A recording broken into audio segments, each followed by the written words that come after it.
Hello, Philadelphia! I'm Bruce Buffer. It's time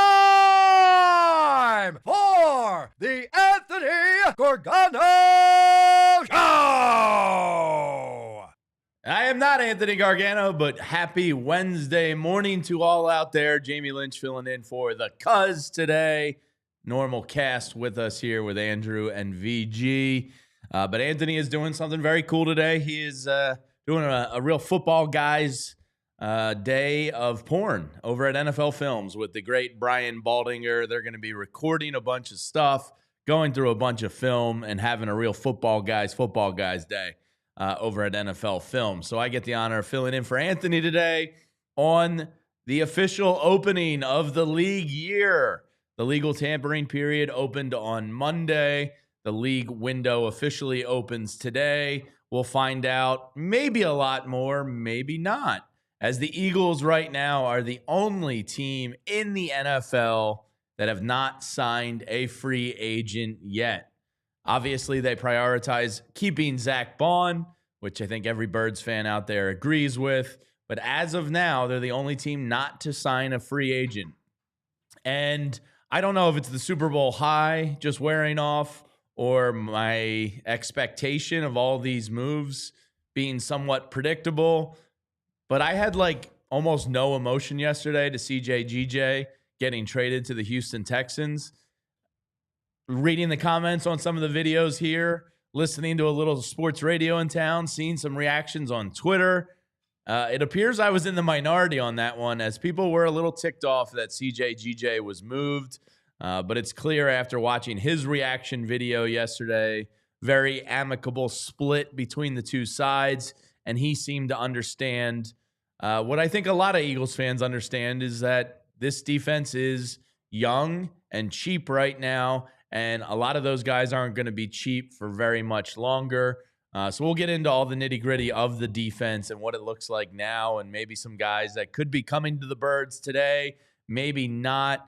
But overall, just kind of went, yeah, okay. Milton Williams gone, Josh Sweat gone, Kenny Gainwell gone, Oren Burks gone, Darius Slay gone, CJ gone. And I just went, yeah, whatever. Eagles won the Super Bowl. In Howie, I trust. We'll figure something out. But the reality is you can't pay everyone. And when you have the most talented roster in the NFL that wins the Super Bowl, you're going to lose a lot of guys. So far, I am unmoved by what has happened in Eagles land, but I recognize that I am in the minority, as a lot of people out there seem somewhat upset. And this first portion of the show is brought to you by our friends over at TrueMark Financial Credit Union. You can check out truemark.com/PHLY or stop into your local branch. There's over 24 locations, people. I drive by 3 on my way here. To learn more about the credit union difference at TrueMark Financial today, federally insured by the NCUA. Now, the league window does open today. Adam Schefter was on my old place of employment, The Fanatic, this morning, and had this to say about the Eagles' pending moves today. And Adam Schefter speaks Howie Roseman very well. He said, quote, "I think they are more likely to shed more salary than acquire more salary. That's how I feel right now. So if you're asking if there's a trick up their sleeve, no. Again, I think they're more likely to shed more salaries, make more moves the other way, more outgoing than incoming, I think. I say this to temper expectations today. We'll get into some of the names. I know Zach Berman has talked about Ojulari from the Giants possibly coming here as an edge piece. Justin Simmons is all but begging to come to Vic Fangio's defense. We'll play his soundbite in a little while. Bo Wulf's going to join us in about 15 minutes to talk about some of this stuff today. But VG, this is where I'll bring you in. I think Dallas Goedert situation. Yeah, I mean, when Adam Schefter comes out and says they're going to shed more salary. Who else is it? Well, think about this. What percentage of the team's payroll right now is on the offensive side of the ball? 96%? Yeah, it feels like it. I mean, think about, here's the age of a lot of the core pieces of the defense right now. Ojimo, 23. Carter, 23. Davis, 25. Jalix Hunt, 23. Nolan Smith, 24. Nakobe Dean, 24. Zach Bond, the highest paid one, 28. Quinyon, 23. DeJean, 22. Ringo, 22. Reed Blankenship, Love it. 26. Love it. I mean, Love it. when you think about it, most of these guys are all on rookie deals making Yes. no money. So if you're going to shed money, I don't know. That to me, I speak Schefter well after talking to him weekly for years. That screams Dallas Goedert's gone to me. Once that report's out that they're looking for a 4th rounder for him, they'll probably take a 5th rounder for him if they're saying that. I hope the Goddard finds the market to be not that lucrative for him, selfishly. I mean, And that his he cap can hit return? this year's 12 mil. Yeah. Eesh. I mean, for a guy that misses 4 to 5 games every single year, it feels like Yeah. that's a lot. And I think he wants to renegotiate, but I don't think he's going to renegotiate at like 8 mil. I think they bring him back at 8 mil, Yeah, But I would not- think so. 12 mil. But I think if there's a move to happen today in Eagle Land, It'd be Dallas Goedert could be it. Mekhi Becton's gone. It's going to be wild because the fan base was not happy about CJ going. How are you feeling overall? I mean, I do respect what he brought. I mean, the 2 years he's here, they're in the Super Bowl. The 1 year they win it. He's got I got a swagger. crazy stat for you. All right. You ready? Yeah. This is from Eagles Muse on Twitter, or X, where it all happens. Eagles defensive backs with 125 combined tackles, 15 passes defended, and 12 plus interceptions. Brian Dawkins, heard of him? Mhm. Sheldon Brown, pretty Yeah, good player. Good. Lito Shepard. Nice. Lito. Nice, Asante Samuel. All right. And CJ Gardner-Johnson. CJ Gardner-Johnson played 28 games as an Eagle. Everybody else played minimum of 50. That's wild. It is. That's an insane stat. He's a playmaker, man. Yeah. And he's got that swagger but we have swagger Should now. I be more upset that he's gone? I was so unfazed by yesterday. Yeah, I was wondering that too. Maybe the fans are right and I'm wrong. That's what I was thinking last night going over like the show notes, and I was like, I know I'm in the minority, but am I not having enough? Because when I win as a fan, and I don't know if other people are this way, share in the comments, please. I just kind of go, yeah.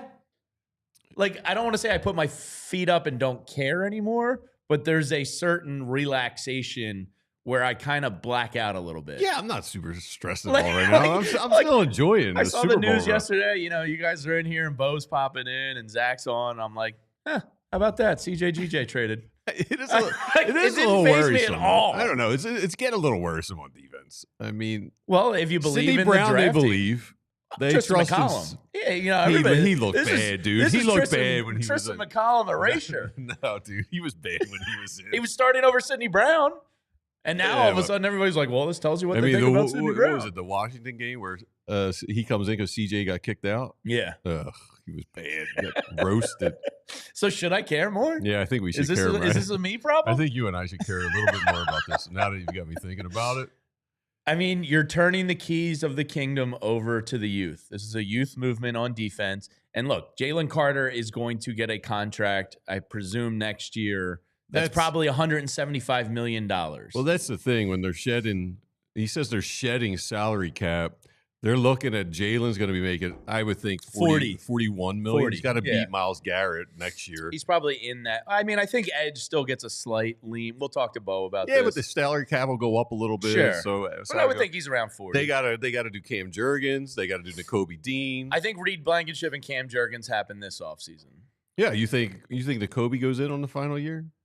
I don't know if you can give him an extension unless you're getting him on the cheap. Yeah, I mean, if I'm the Kobe, I would do the cheap with my injury history. Yeah. If they give me anything, I would hop Absolutely. on that. Because he did look good this year. Yeah, so But I he's a think guy that's been healthy, once in the last 5 football seasons? less than Goddard. Yeah. So, yeah, I'll take him on the cheap.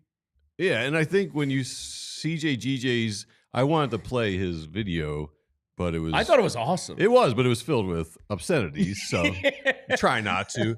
But I mean, you could tell he had a very nice phone call, and when he said they got to pay the young kids, I mean, I think he's hearing from Howie. We got to pay Jalen Carter. We got to pay Cam Jurgens. Nolan Smith. Yeah, Nolan. These are all long-term guys we got to lock up. Quinyon's Nothing going to be 2 personal. years behind that. Yeah, nothing personal, and I think he understood it. I think, But the I good think GMs that have let us know what Howie's doing more than anything is what CJ said yesterday. Yeah, and Bo always says this is the time of the year where teams can't lie to you. Like, yes. The moves they make tell you what they think about people. So, there's a lot. Zach Berman has a great article on allphly.com this morning. It's a great time of the year. Little $36 sale to get you the best journalism in town. Look, we give you this free YouTube and podcast content every single day. But some of the great stuff like Fran Duffy's draft guide and Zach's writing, Jim Salisbury, Charlie O'Connor, Kyle and Derek, the list goes on and on. The great Les Bowen and others. You can get all of their written content for $36 a year, plus some merch, some discounts on events, an invite to our Discord, where Vince Pellegrini's giving away tickets left and right. So it's he's the best. He is ticket master. In our Slack channel last night, he was like, "Oh, I forgot I have Flyers tickets tonight. Does anybody want them at like 6:15?" It's like, Vince, the game's in an hour, man. But there's a lot of great things going on. So if you want to consider becoming a diehard with us here today, $36 for the year. Fran Duffy's draft guide alone is worth it. So a lot of great stuff going on. But Zach's piece was like, what does this mean for the rest of the roster? What does this, to Bo's point, is this telling you that they believe in McCollum, Sidney Brown, or Lewis Seen? Is this telling you they believe in possibly a Grant Calcaterra, or they're just desperate to shed some money there? As a lame Italian, as Anthony calls me, I'm all about Calcaterra being on the roster, but I do not want him being the only tight end here. I mean, let's be serious. Yeah, I do not want to start the year with Grant Calcaterra as a starting tight end. No, not at all. It's a shame because Dallas Goedert is awesome when he's healthy. He's he's phenomenal. He's a great run blocker. He is the opposite of Zach Ertz. He runs tons of yards after the catch. Yeah. And the face mask touchdown in the playoffs. He's got an edge to him. Yeah. I don't want to just move.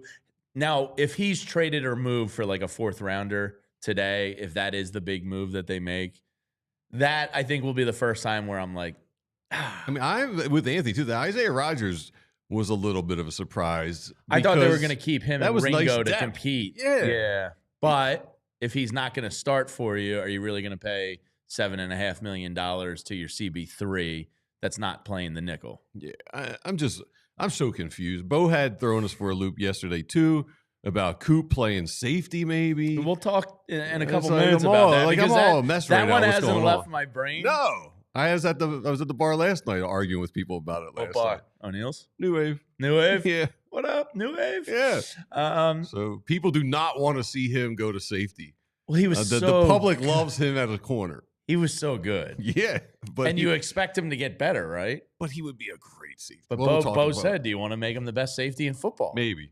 It's intriguing. Yeah, I think it all goes down to the draft, too, because at the end, the first round, if there's a tight end there, people are saying the safety from Georgia's there, but I've seen him in mock drafts I've seen him going way higher in mock drafts. Emmanuel from South Carolina, that's my guy. Oh, that's your guy? Oh, yeah. I don't think he's going to be there. I don't even know who that is. Fran has both Starks and Emmanuel in his top 20. All right. But chances of him being there at 32. So I had to do Fran's when he was at the Combine. Yeah. Each head of content of each city took a different night to input data. And I was inputting cornerback, safeties, and tight end night. So you're the man then. So I was just like blindly entering in an Excel spreadsheet, like 40 times shuttle time, 3-cone, RAS score, hand side, all that stuff.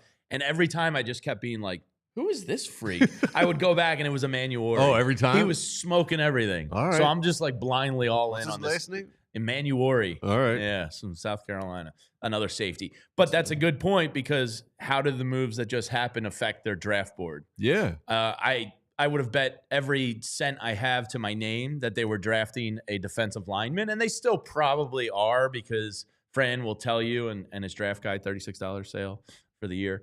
It's a very D-tackle rich draft, decent DN depth too. So I would have put everything on them taking a D lineman before this, but now that CJ GJ's gone and possibly Goddard's gone, are they looking at tight end? Are they looking at safety? How much does that going change? to probably be gone. Are they looking at OL, offensive line depth? Because I know they brought in the guy yesterday, but Kenyon Green kind of stinks. Yeah, if we're being honest, his numbers are.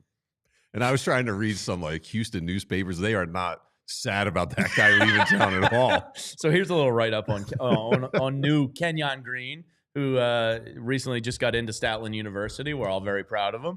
and expect big things. But here's the reality of the situation. He missed the entire 2023 season due to a shoulder injury, started 23 games in 2022 and 2024 for the Texans. Last season, he was benched as part of a Texans interior line that had difficulty protecting CJ Stroud. So he's part of why my fantasy football season sucked last year, because CJ Stroud just sank my team. Then he suffered another shoulder injury that resulted in him landing on the IR. Green had an 88% pass block win rate with a 67% run block win rate over his career, both below average numbers, particularly so with pass protection. Yeah. So the argument why this is a good move, I think he's just about to turn 24, so he's still young. You get Stoutland, and he's cheap. He's young. They think he's got a ton of natural ability. Another year remaining. That's cheap. Yes. You compete him with Steen, but a high tide rises all boats. You're playing next to Lane Johnson and Cam Jurgens. Sure, and I think that Mekhi helps. Becton can tell you how much that helps. Yeah.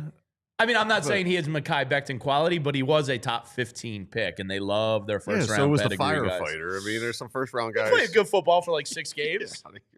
Get Danny Watkins. out of here. So we'll see. But I mean, Pro Football Focus had him ranked as the next to last guard in the 2 seasons he's played. that's good. That's Yeah, good. usually. But we got Stoutland, baby. Yeah, I mean, this is the true Stoutland test. He's like Dr. Frankenstein. If he brings this guy back to life, and gets him going. Put him in Canton while an active coach. Absolutely. All right, let's take a quick minute here because we got Bo Wulf coming up in 2.5 minutes. We can continue all this glorious Eagles conversation. But first, let us tell you about some of our friends here at PHLY. Let's talk about GLAT. GLAT, all my follically challenged brethren out there. You got it thinning out. You got it receding. Well, listen up. GLAT Hair Restoration can help you out. GLAT Hair has been restoring and defending hairlines for over 30 years. So it's no wonder they got the reputation they do. Their proven results and experienced team are only a few of the reasons the GLAT Hair name has stood the test of time. GLAT Hair by Morgenstern Medical isn't just about restoration.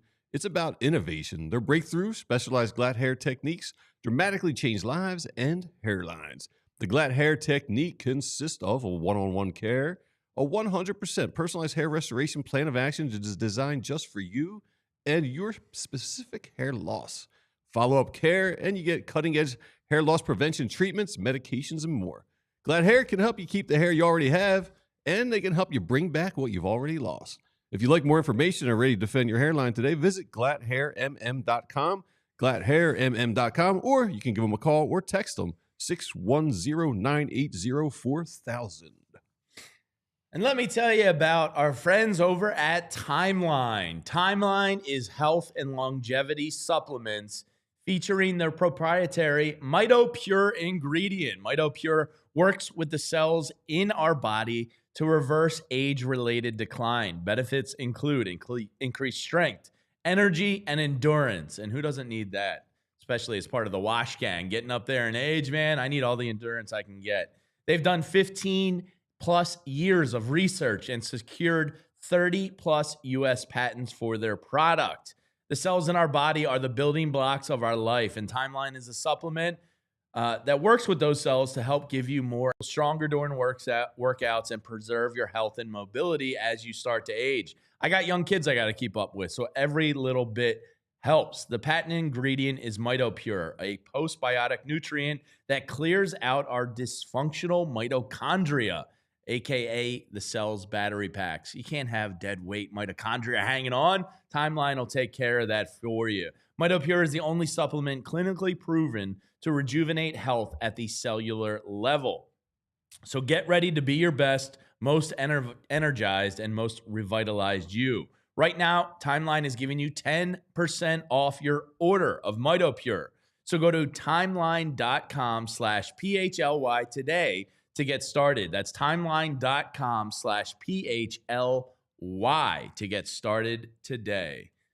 We got a super chat, do we, Andrew? Yes, we do. Who we got in there? It's from Craig Eberly. I was expecting Vince. So Same here. Okay. Thank you, Craig. Big shout out. Craig would like an update on all the moves so far that Philly has made for the free agency. The Eagles? The Eagles, yeah. Their moves are None. None. They are the only team in the NFL to not sign a free agent yet.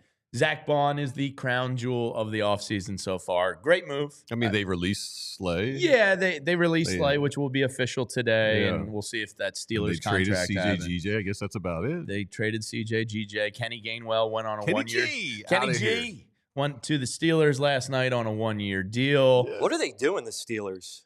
They're waiting on Aaron Rodgers. Seems like it, yeah. And How does this guy have a team hostage he every has two year? teams hostages. He has the Giants and the Steelers held hostage right now.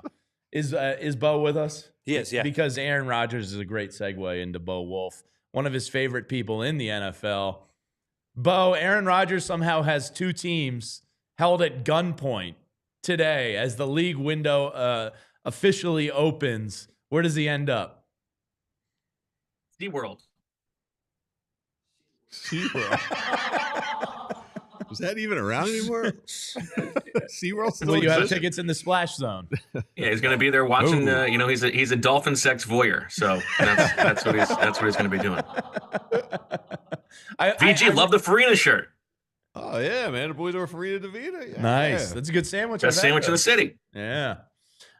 Much funnier bit if he goes to the Giants for me personally, Bo. But Steelers, that would just kind of be a sad state for the Steelers, I feel like. I feel like it's below them. It's below. I mean, I don't know that there's anything below the Giants, but I think you are right about the Steelers. It would be very funny both sides. I also do feel, though, like if he goes to the Steelers and the Giants then get Russell Wilson, like Russell Wilson is sort of like the perfect Giants quarterback. Just like, he's so classy. It feels like he's been destined to play for that Giants team. I can very, very much see him in those Giants colors. Yeah, Sierra already has the New York City penthouse. He'd do well in New York, like he'd the be at every lifestyle. red carpet event. Yes. You know, Mr. Worldwide, the cheesiest guy in the NFL. It fits. Mm-hmm. Yeah. How's your guys' omelet game? You whipping together eggs at home? Yeah, I can do an okay omelet. I'm I mean, an okay omelet. Cutting back with the price of eggs these days. I'm not making as many omelets. I know you gotta make it worth it. You can't overcook the omelet. Like the thing I noticed No. last Friday, I had a moment, and I went out and got a solo diner breakfast, and the omelet is so much better. Like the pros, it's just so much better. Yeah, it's perfectly cooked all the way around. Whereas if you do it at home, you're gonna probably overcook it underneath a little bit. And my 'Cause you don't want flip any. game needs a little work. It's not the best. Sometimes it's sloppy. But if you're talking about like what's the best way to make use of the leftovers in your fridge, I mean, you got the diced up onions and peppers from taco night. I got some leftover broccoli, a little ricotta from a lasagna I made. Let's just make an omelet. Wow. Let me ask you guys: are you guys an omelet fold or a mix it all in omelet? I'm a fold guy. That's a scramble. I'm a mix in. I like it mixed in. Mix in is a scramble. You got to fold I don't for like the to omelet. fold. Bo? Yeah, if I'm gonna call it an omelet, I'm gonna fold it. But I'm not above a scramble, but I wouldn't call it an omelet. Yeah, I wouldn't call that an omelet either. Yeah, that's my I think omelet. you're stolen omelet valor there. No, wait. I have had an omelet at a restaurant with it's mixed in. No, that's more like a frittata or a scramble. I agree. I think you guys you're are crazy. fugazi. You guys cuz. are crazy. Bo, so Adam Schefter was on local radio this morning, Nice. and the league window officially opens. The Eagles are the only team to not sign a free agent thus far in the NFL. Zach Bond was the big move, but Adam Schefter said what basically you and Zach are alluding to with possibly a Dallas Goedert move here being the big move, that he expects them to shed more money than to bring in any more money. Does that allude to Dallas Goedert being on the move today, in your opinion? I don't know if it means today, but that would certainly be the one that everybody's pointing to as a possibility of trying to shed cash, not cap. There's a distinction here, obviously, because you're not creating cap room, but from a spending cash standpoint, which Jeffrey Lurie has traditionally been ahead of the NFL on. But at some point, he's going to pull back a little bit. And if you think about like, okay, we want to save money so that we can pay our A+ players and not necessarily our B+ players, so that the rest of the roster can be filled out from, rookie contract guys. Dallas Goedert right now is probably a B+ player because he just is not reliable in terms of being able to play the entire season. He's going to be 30 years old. To me, it's a little bit silly. Like, I would keep Dallas Goedert. This is a team with a Super Bowl championship window, and they don't have a plan at tight end. But that would be one that certainly makes sense. I think you could imagine if the Eagles could get off of Bryce Huff from a cash standpoint, they would love to do that. I think that would mean, attaching a pick of their own to get somebody with a lot of space to bring him on. I still think that that's less likely. What type of pick do you think that is? Because they've accumulated a bunch of 5th rounders. Like, what kind of pick are you thinking you have to give to unload Bryce Huff? Is that like a 3rd, a 4th? I think the Eagles would say a 5th. I think if I was a team with a ton of cap room and I'm saying I'm taking on your terrible contract, I would ask for a 3rd round pick. Yeah. So 4th, settle in the middle. Maybe that's the case. I don't know who's really going to be willing to do that. Nobody. I also don't like, from the Eagles standpoint, I wouldn't mind just keeping him around, and hope that he turns into a viable 3rd down pass rusher, which is not a crazy thing to expect. But we'll see. And then you just look around the rest of the roster, like, CJ Gardner-Johnson took us a little bit by surprise. Is there anywhere else you could see that happening? Not really.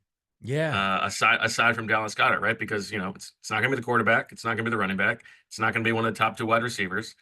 It's not going to be one of the other 4 offensive linemen. We're probably going to get a Cam Jurgens extension pretty soon. I would actually be surprised if that doesn't happen this week. And then on the defensive line, everybody else is, a rookie contract player. Yeah, I mentioned it to Greg this morning, Bo. Like, if you think about the salary cap allocation here, it's like 90% on the offensive side of the ball. Like, the defense is like outside of Zach Bond. And I think all of these moves are to prepare for a $175 million Jalen Carter contract in a year from now. But all of their money is on the offensive side of the ball. So defensively, there's nowhere else to cut. So it has to mean Goddard. Yeah, I think that's probably right. It's also why I kind of think in the draft this year, the Eagles might go more offense heavy than some people expect, because the way that the roster is built, that's going to flip once they start paying their very good players on defense. Once you pay Jalen Carter and Nolan Smith, and then eventually Quinyon Mitchell and Cooper DeJean, guys who we think they're going to want to keep around for a long time, then you're going to have to go back to needing guys on rookie contracts on offense. So I think from a long-term standpoint, that makes sense. I also think one thing we should think about, and just in terms of like where they're spending their money, is when you pay a linebacker $17 million, which is not something that they expect to do, and when you pay a running back as much as they're paying a running back, which is not something they typically do, they're going to have to borrow from somewhere else. And that's why they make the CJ Gardner-Johnson trade. You can't afford to pay a safety that much. But I still think the biggest, the Eagles are sending out the message that this is about, cash cut, which, to be fair, they just won the Super Bowl. Yeah. Why are we in cash cutting mode? Like, why are we bringing austerity to the Super Bowl champions? Shouldn't there be a windfall coming here? I think it's okay as a fan to be a little bit rankled by that. But I also think the CJ Gardner-Johnson drama of it, they didn't make this trade because of the social media sniping with Darius Slay and stuff like that. I think it's more about, if CJ Gardner-Johnson wants a raise, we know he wants a raise, and we're not going to give it to him. That is probably not going to be a tenuous situation over the course of the entire season if we are at odds about this and we know that this guy is not going to sort of stay quiet about it. And do you think it's why possibly Darius Slay said Reed will be in the leadership room and not CJ? He kind of knew these moves were all coming. I think that's probably giving too much credit. I think. Okay. I don't think that Howie told Slay on his way out the building, "Hey, by the way, we're trading CJ." Yeah. But so you mentioned Cam Jurgens, possibly extension as soon as this week. Is Reed Blankenship another one you expect to get done in the near future here? Yes, I think less of a certainty than Jurgens, but I would think a likelihood. I would put 65% on a Reed Blankenship extension coming here, because I think they can probably get him for a more reasonable amount of money. You always say, Bo, this is the time of the year where the teams can't lie to you. Now, GJ has left a strong side safety hole in this roster. And you have a Tristan McCollum, you have a Lewis Seen, you have an Andre Sam, and you have a Sidney Brown. Does this move shift their draft board at all? Or do you think one of those 4 guys internally is who they're putting their chips in that basket? I think they are probably holding out for one other person who can compete to start there. Whether that is, and I should throw Justin Reed, the James Palmer report that they were in on Justin Reed. Yeah, exactly. It's kind of which interesting is interesting with the CJ GJ thing. And he was the best safety available for sure. And so it makes sense that they would monitor that market in case it came down, and also that they wouldn't be the ones to overpay if it was a competitive market. Julian Blackmon from the Colts is a possibility. He's more of a center fielder, not going to do as much for you in the box, but can make plays on the ball, which would be an interesting pairing with Reed Blankenship. People will point to Justin Simmons, of course, with his Vic Fangio. Did you hear history, his thirst trap online? He joined a podcast yesterday and said he'd love to join the Eagles? Oh, he's clamoring to get interesting. here. Mentions Christian Parker and Vic Fangio and how he loved playing for Vic and the intelligence it takes to play for him. He wants to be here. He said it's at the top of his list. What do you think about Interesting. him? What do you think about him, Bo? Because Baldy's been hyping him up too. Yeah, I mean, I think if you get him 3 years ago, it's a home run. I think he's a declining player, no doubt about it. And so the cost would be the important thing. But if you're trying to spin yourself, this is an okay Band-Aid, a guy who's going to know what he's doing, and hope that Sidney Brown can beat him out. Like, I think that's okay. Sidney Brown is obviously a huge player to watch this offseason. He did not ingratiate himself to Vic Fangio last year. When he comes off PUP, he's the fourth safety behind Tristan McCollum, to the point that at some point in the second half of the season, the Eagles even put Avonte Maddox back at safety above Sidney Brown. However, he did not get to practice in front of Vic Fangio, during training camp when Vic wants to see these guys move. And so with a full offseason, he'll have a chance to impress Vic Fangio. And I don't want to put a ceiling on a guy because, a year ago at this time, I certainly didn't see Nolan Smith's season coming, right? There are a lot of examples on this roster of guys who really, Zach Bond, chief among them, right? Sure. So if Sidney Brown becomes the player that he can become, he's going to be a fan favorite because he runs around like a madman. And if he knows where he's supposed to be and is still able to play that fast, that would be an awesome player to watch and it would be fun. But I don't think that the Eagles can rely and count on that being the case. Yeah, I think the difficulty of the safety position with Vic is you have to be sound between the ears and know where you're supposed to be and not be out of position. And he could be behind the eight ball there in terms of practice and injuries and all that. But do you think this is a move that they want him to take this job, depending on who they bring in? Because, Tristan McCollum and Avonte, as you said, were given shots over him. Is he just behind the eight ball, in your opinion? Or do you think this is somebody internally that they still really like? Because he does bring that dog of CJ GJ and that high-flying physical element to the defense. I think this is one where you would probably get a different answer depending on who you asked in the building. My guess is Howie Roseman still believes in Sidney Brown and would like him to play. I'm not so sure that Vic Fangio feels exactly the same way. But at some point they're going to give him a shot, right? The way that I like to frame it is with guys like this, what the Eagles would like to do is bring in someone who is like a low bar for the guy they want to win the job to clear, right? Sure. And sometimes the guy who you bring in, who you think is the low bar, is actually going to surprise you and impress. It's a little bit like Mekhi Becton last year with Tyler Steen. That was probably a bit of a higher bar than we're talking about here, but I think they're probably going to do something similar at corner, where they bring in somebody who, if Keely Ringo is not ready for prime time, this guy can start. The Ringo competition, yeah. But what they would like to happen is for Keely Ringo to take that jump and beat this guy, and all of a sudden now you have a competent fourth corner who's not getting paid a ton of money. I think that's the way that they would like to set this up. Now the other move that I think not as low-key interesting, but Oren Burke signs 2 years, $5 million. Not a huge chunk of change, but also you don't want to play a third running back or linebacker $2.5 to $3 million a year. Nakobe Dean, he's coming on the final year. He's injured every year in the last 5 years, basically in some capacity. Is this a lame duck year for him? Do you expect him to start the year? Do you expect them to bring in some competition, some depth there? What linebacker type moves do you expect here from the Eagles now that Zach Bond's locked up?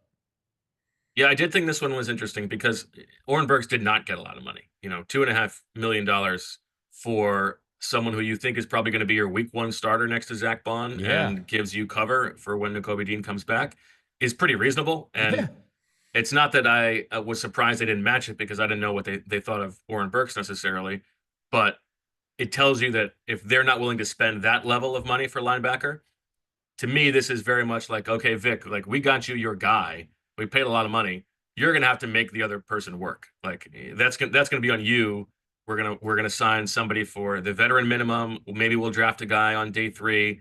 We've got Jeremiah Trotter Jr. We'll let those guys compete. You turn one of them into a capable starting linebacker, and I think that's okay. Like that should be Vic's specialty. You can't pay everybody. Sure. I also think the Nakobe Dean of this is interesting because in the conversation we're having about Sidney Brown and Keely Ringo, remember last offseason, that press conference after the end of the season with Howie Roseman, where he said, we still believe in Nakobe Dean as like a key player for this defense. And everybody sort of laughed it off. Like, what are you talking about? The guy can't stay healthy. And they go out and they sign Devin White and they sign Zach Bond. And Nakobe Dean still wins that job. That's like the perfect example of this working, where they brought in some options and the guy internally who they believed in, the young guy, they let him play and he lived up to it. So there is a bit of a history here of that working out for the Eagles. On that same Sidney Brown ilk is Jeremiah Trotter Jr., somebody you think internally they're optimistic can bring that competition or can potentially start a couple games in the beginning of the year if Nakobe's not back. Yeah, I think it's very possible. I mean, certainly if they played a game tomorrow, Trotter Jr. would be the guy next to Zach Bond. And so he's got some, carryover advantage there. I think it's certainly possible. And I don't know how they feel about him internally between Howie and Vic, but I think he's a player who's going to have a real chance.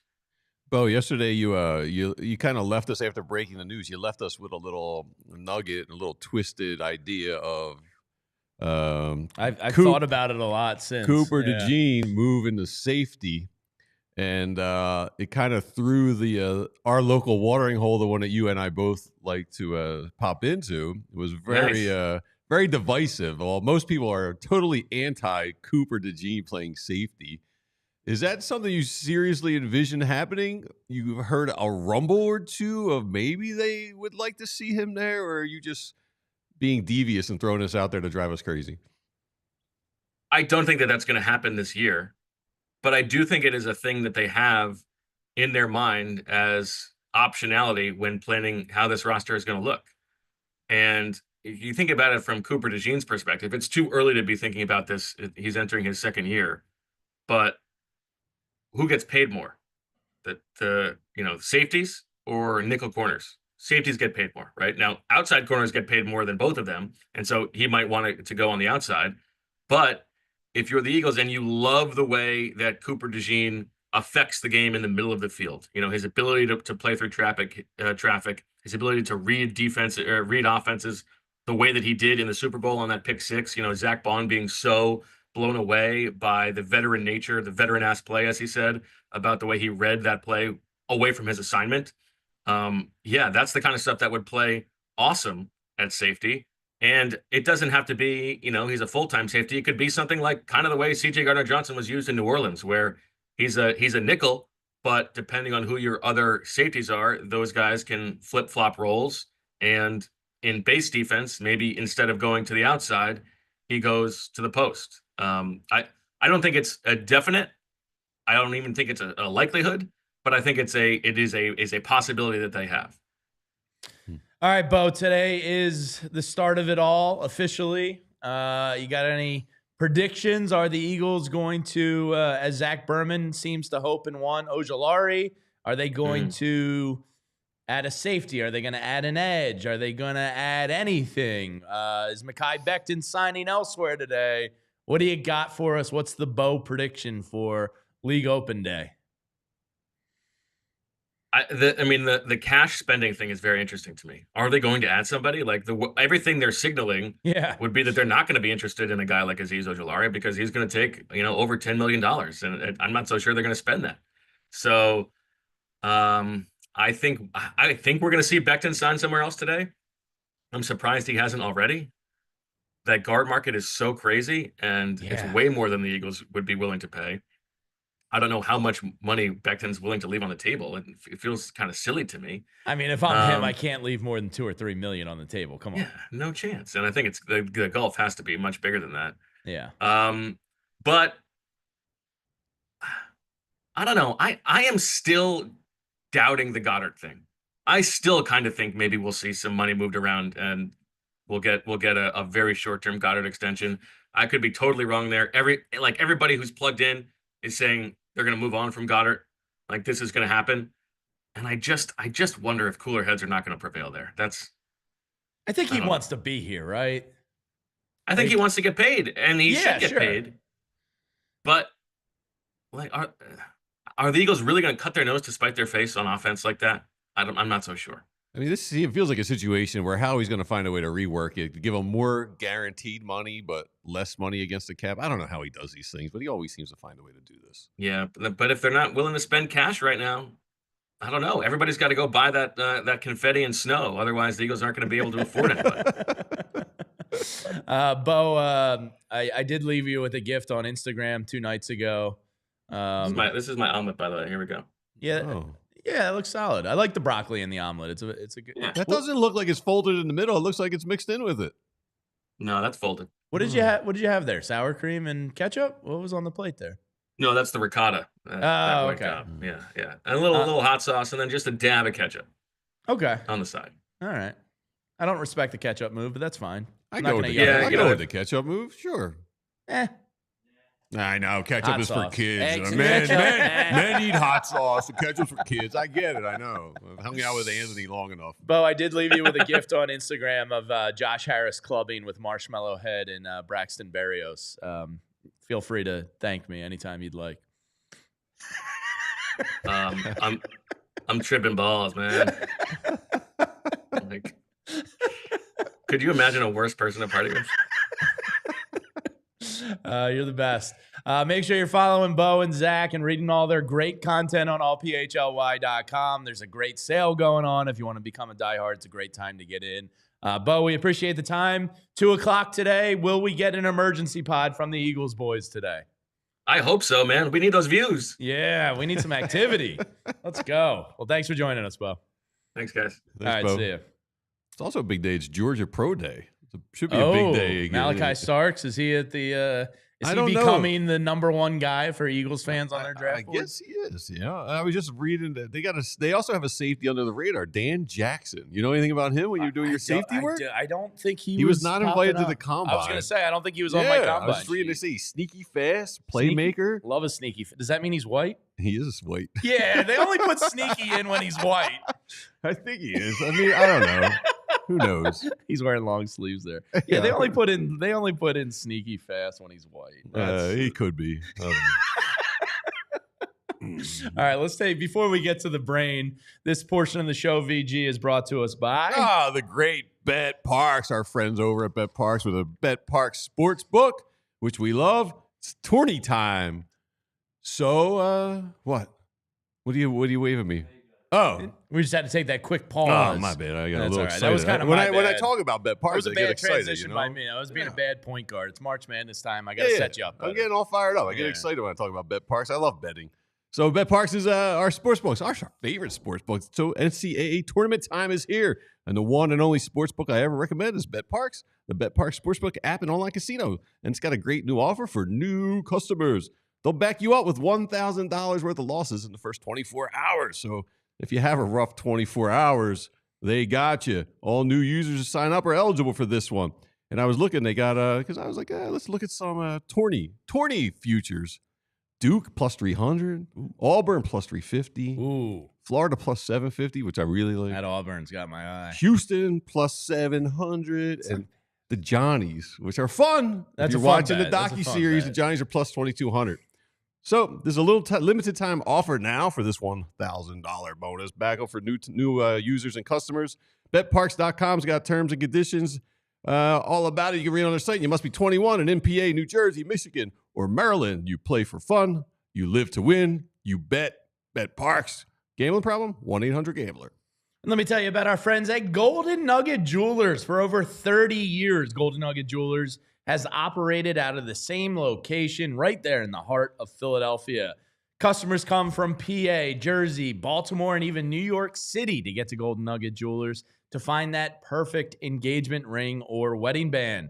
Their staff is highly trained and dedicated to providing a personalized shopping experience. And Valentine's Day, gentlemen and ladies, is almost here. And they have a vast selection of engagement rings and wedding bands, along with high-end watches, jewelry, and sparkling diamond necklaces, bracelets, earrings, and more. Receive a final cleaning and written appraisal with every engagement ring purchase. Golden Nugget Jewelers has been family owned and operated since 1987, right there on 8th and Chestnut in downtown Philly. You deserve an expert and the best price, and Golden Nugget Jewelers, where Philly gets engaged. Visit goldennuggetjewelry.com to learn more today.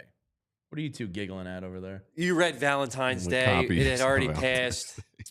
Oh, Yeah. yeah. That's a bad job by me. St. Patty's St. Day. Patty's Day. St. Patty's Day on the mind. Go get a nice, what is that, a Clotta ring? A Clotta Oh, ring. yeah, get a Yeah. Clotta my sister's ring. got one. You get Yeah. a ring. You get He's a necklace. probably got some with some jewels I on it. definitely, Yeah. in my mind, process that as St. Patty's Day Yeah. because I just ordered my Irish flag for out front yesterday. But if you Oh, want to nice. plan ahead and prepare, yes. Valentine's Day is next Yeah. year. So People maybe got start saving some anniversaries money. all the Yeah. time. There's Yeah. birthdays. Birthdays. There's always something Yeah. to spend money your on. Rome's that got us loved one covered. in Yeah, your Yaron is a life. great man. Yeah. So, all right, is the brain there? I'm excited to talk to the brain. And VG, he is brought to us by our friends over at Bet Parks. Brain. Brad the Brain Feinberg. Mr. Brad Feinberg joins us. Brad, how are you? Good morning. How you guys doing today? Oh, man, how you feeling, Brad? Better than the other day? Feeling here. Well, it wouldn't have been hard to be feeling better the other day, but yeah, they kind of fixed me up, say about 75%, let's call it, which is a lot better than where I was. So yeah, I got like an epidural. I had one, like they said, a 1 in 200 reaction. Ugh. They gave me this blood patch transfusion, and well, What? yeah, that's what it's called. This is Like, all it's from like back this- pain? Yeah, like it's funny. I had a bad back, and I was like, I was recommended, oh, just go get like this epidural. You'll feel better. The pain relief. The good news is my back does feel better, but I had a adverse reaction where I lost my hearing, and the headaches were actually like, I've never had a concussion, and I've never had like headaches, quite honestly, and man, I got to tell you, like, when you see like someone, they say concussion like symptoms, and you're as a fan, you're like, oh man, what's that mean if you've never had one? And again, not that this was a concussion, but having now had severe headaches, which I'm guessing is what happens to players who unfortunately get concussion like symptoms, it's not like a joking thing. Not that I ever thought it was, but it's like you can't even like it's hard to explain. It's like you feel like so rattled. You can't even like you can't concentrate. You can't stay focused because like your head's like ringing 24/7.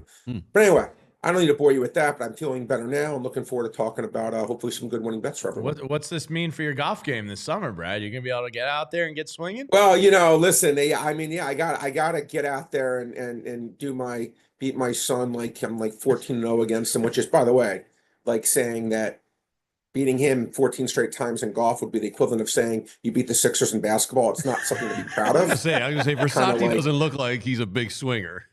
No. I mean, so I'm not going to overrate what I've accomplished in the course. Well, that's great, Brad. It is a great time of the year right now because conference tournament play is firing up. I got my eye on a bad Seton Hall team tonight. Villanova giving 11.5 points to anybody. Seems like an overcalculation. Maybe I'll eat those words tomorrow. But where's your mind right now on conference tournament play leading into March Madness? Well, I'll tell you a game that has caught my eye. And again, like I'm looking, the line's gone up, son of a sea biscuit. Okay. I laid 3.5 this morning with Arkansas against South Carolina. I thought that line should have been 5.5. I'm now seeing here it's going up to 5 on the Bet Park site. Oh, That was my best game. Yeah, I thought that line was too short because I see Arkansas as probably the most on the bubble team in the entire tournament. Like, I think they're the team that if they win this game, I think they'll get in. If they lose this game, I don't think they will. Now, obviously, look, when you play these tournaments, one thing you have to realize is sometimes these favorites always look so appealing. You see these numbers that don't seem that high, and you're like, man, you have like a 20-10 team against the 12-20 team. How can I love this team laying 5 or 6 points? But it's really not that simple, because what happens is when these tournaments start, these underdogs, these teams that are it's almost like a new start, a fresh new, relationship, so to speak. Okay, the year didn't go our way, but you know what? We can put all that behind us by just having a couple good games in a row. Let's play our butts off. And that's why you see so many times in these tournaments, the underdogs come out ahead. But in a game like this, Arkansas, I do think that they're a quote unquote real team. And I do think that they will find a way to get in the tournament and win this game. Another team, and again, the line is high. That's the only problem. The line is high, but they're playing much better, I find, is North Carolina. Again, the line is high. They're laying right now, when I look on Parks, it's laying 9.5, so it's not cheap. But I like the way they've actually played the last, 10 games or so. I think North Carolina will beat Notre Dame by double digits today. I like that one too. I was on Arkansas. I also like, well, you know me. I don't know. My stuff's sometimes not on your radar, Brad. But you have a good radar, man. I listen. Robert Morris. Robert Morris. I mean, Rice. I like Rice minus 3.5 against Charlotte today. I like. Look, you have two bad teams. I do have in my ratings, I do have Rice rated about 6 points higher. Mm-hmm. And who did you say you like better? You liked Rice? I like Rice. Minus 3. Yeah, I have Rice ranked 6 points higher. So 3.5. Yeah, I mean, it's I show about 2.5 points value taking Rice. Again, these are two obviously not great teams, but actually it's not great. I wouldn't say watch it, but bet it. You don't need to. The best part about it is winning it and not watching it. Yeah. I also like Versace's team, Vandy, today. Vandy yeah, they're at home. They're giving they're 2.5. Yeah, I looked at that and I was this close to pulling the trigger on it. I just couldn't quite get there, but it was certainly a lean for me. I thought the line should have been at least 3.5. But again, it's why I like these props so much better. When I like a basketball game, my edge is like, okay, maybe I get a point here, a point there. On these props, I'm getting a point like in a basketball game where there's going to be 140 points scored. On a prop, if I'm betting over 3.5 assists, and I think it's off 1, right? It's a much bigger edge off 3.5 versus 140 total points being scored. So I always prefer the props if possible. But yeah, I do agree with you, VG. I do think Vandy gets there. Big game for them as well. But I think they're in the tournament either way. Mm-hmm. But I think that's in Texas, needs that game for blood. And one more, I have enjoyed watching Sacred Heart. They bomb some threes.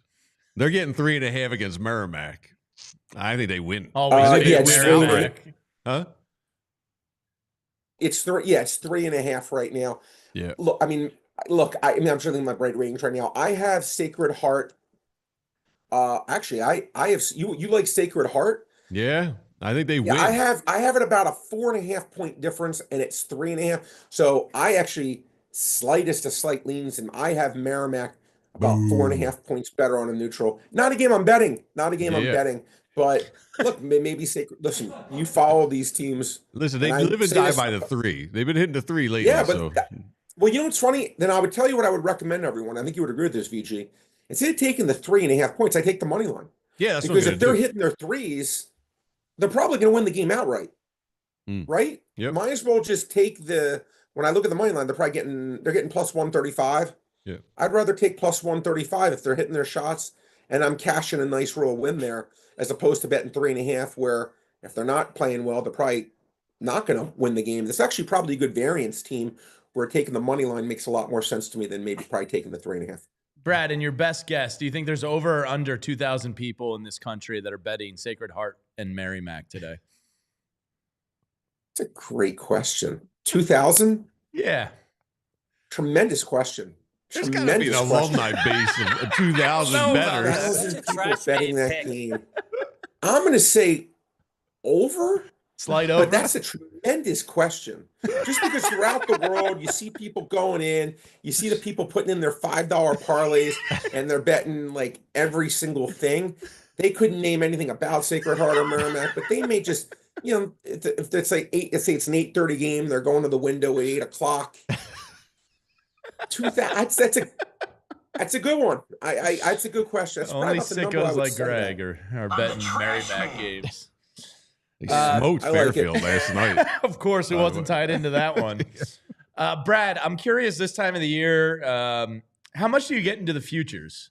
Are you looking at teams to win the tournament? Is that your bag or Very not little. really? And I'm going to tell you why. And again, I'm always honest in these show, and I always try to it sounds corny. I really try to help people, and I mean that like heartfelt. Sure. What you're better off doing is what's called a mechanical parlay. Okay, what's a mechanical parlay? Let's suppose you like, because at this point, I'm just going to be honest, and I love the people at Bet Parks, great people, great sports book, great casino.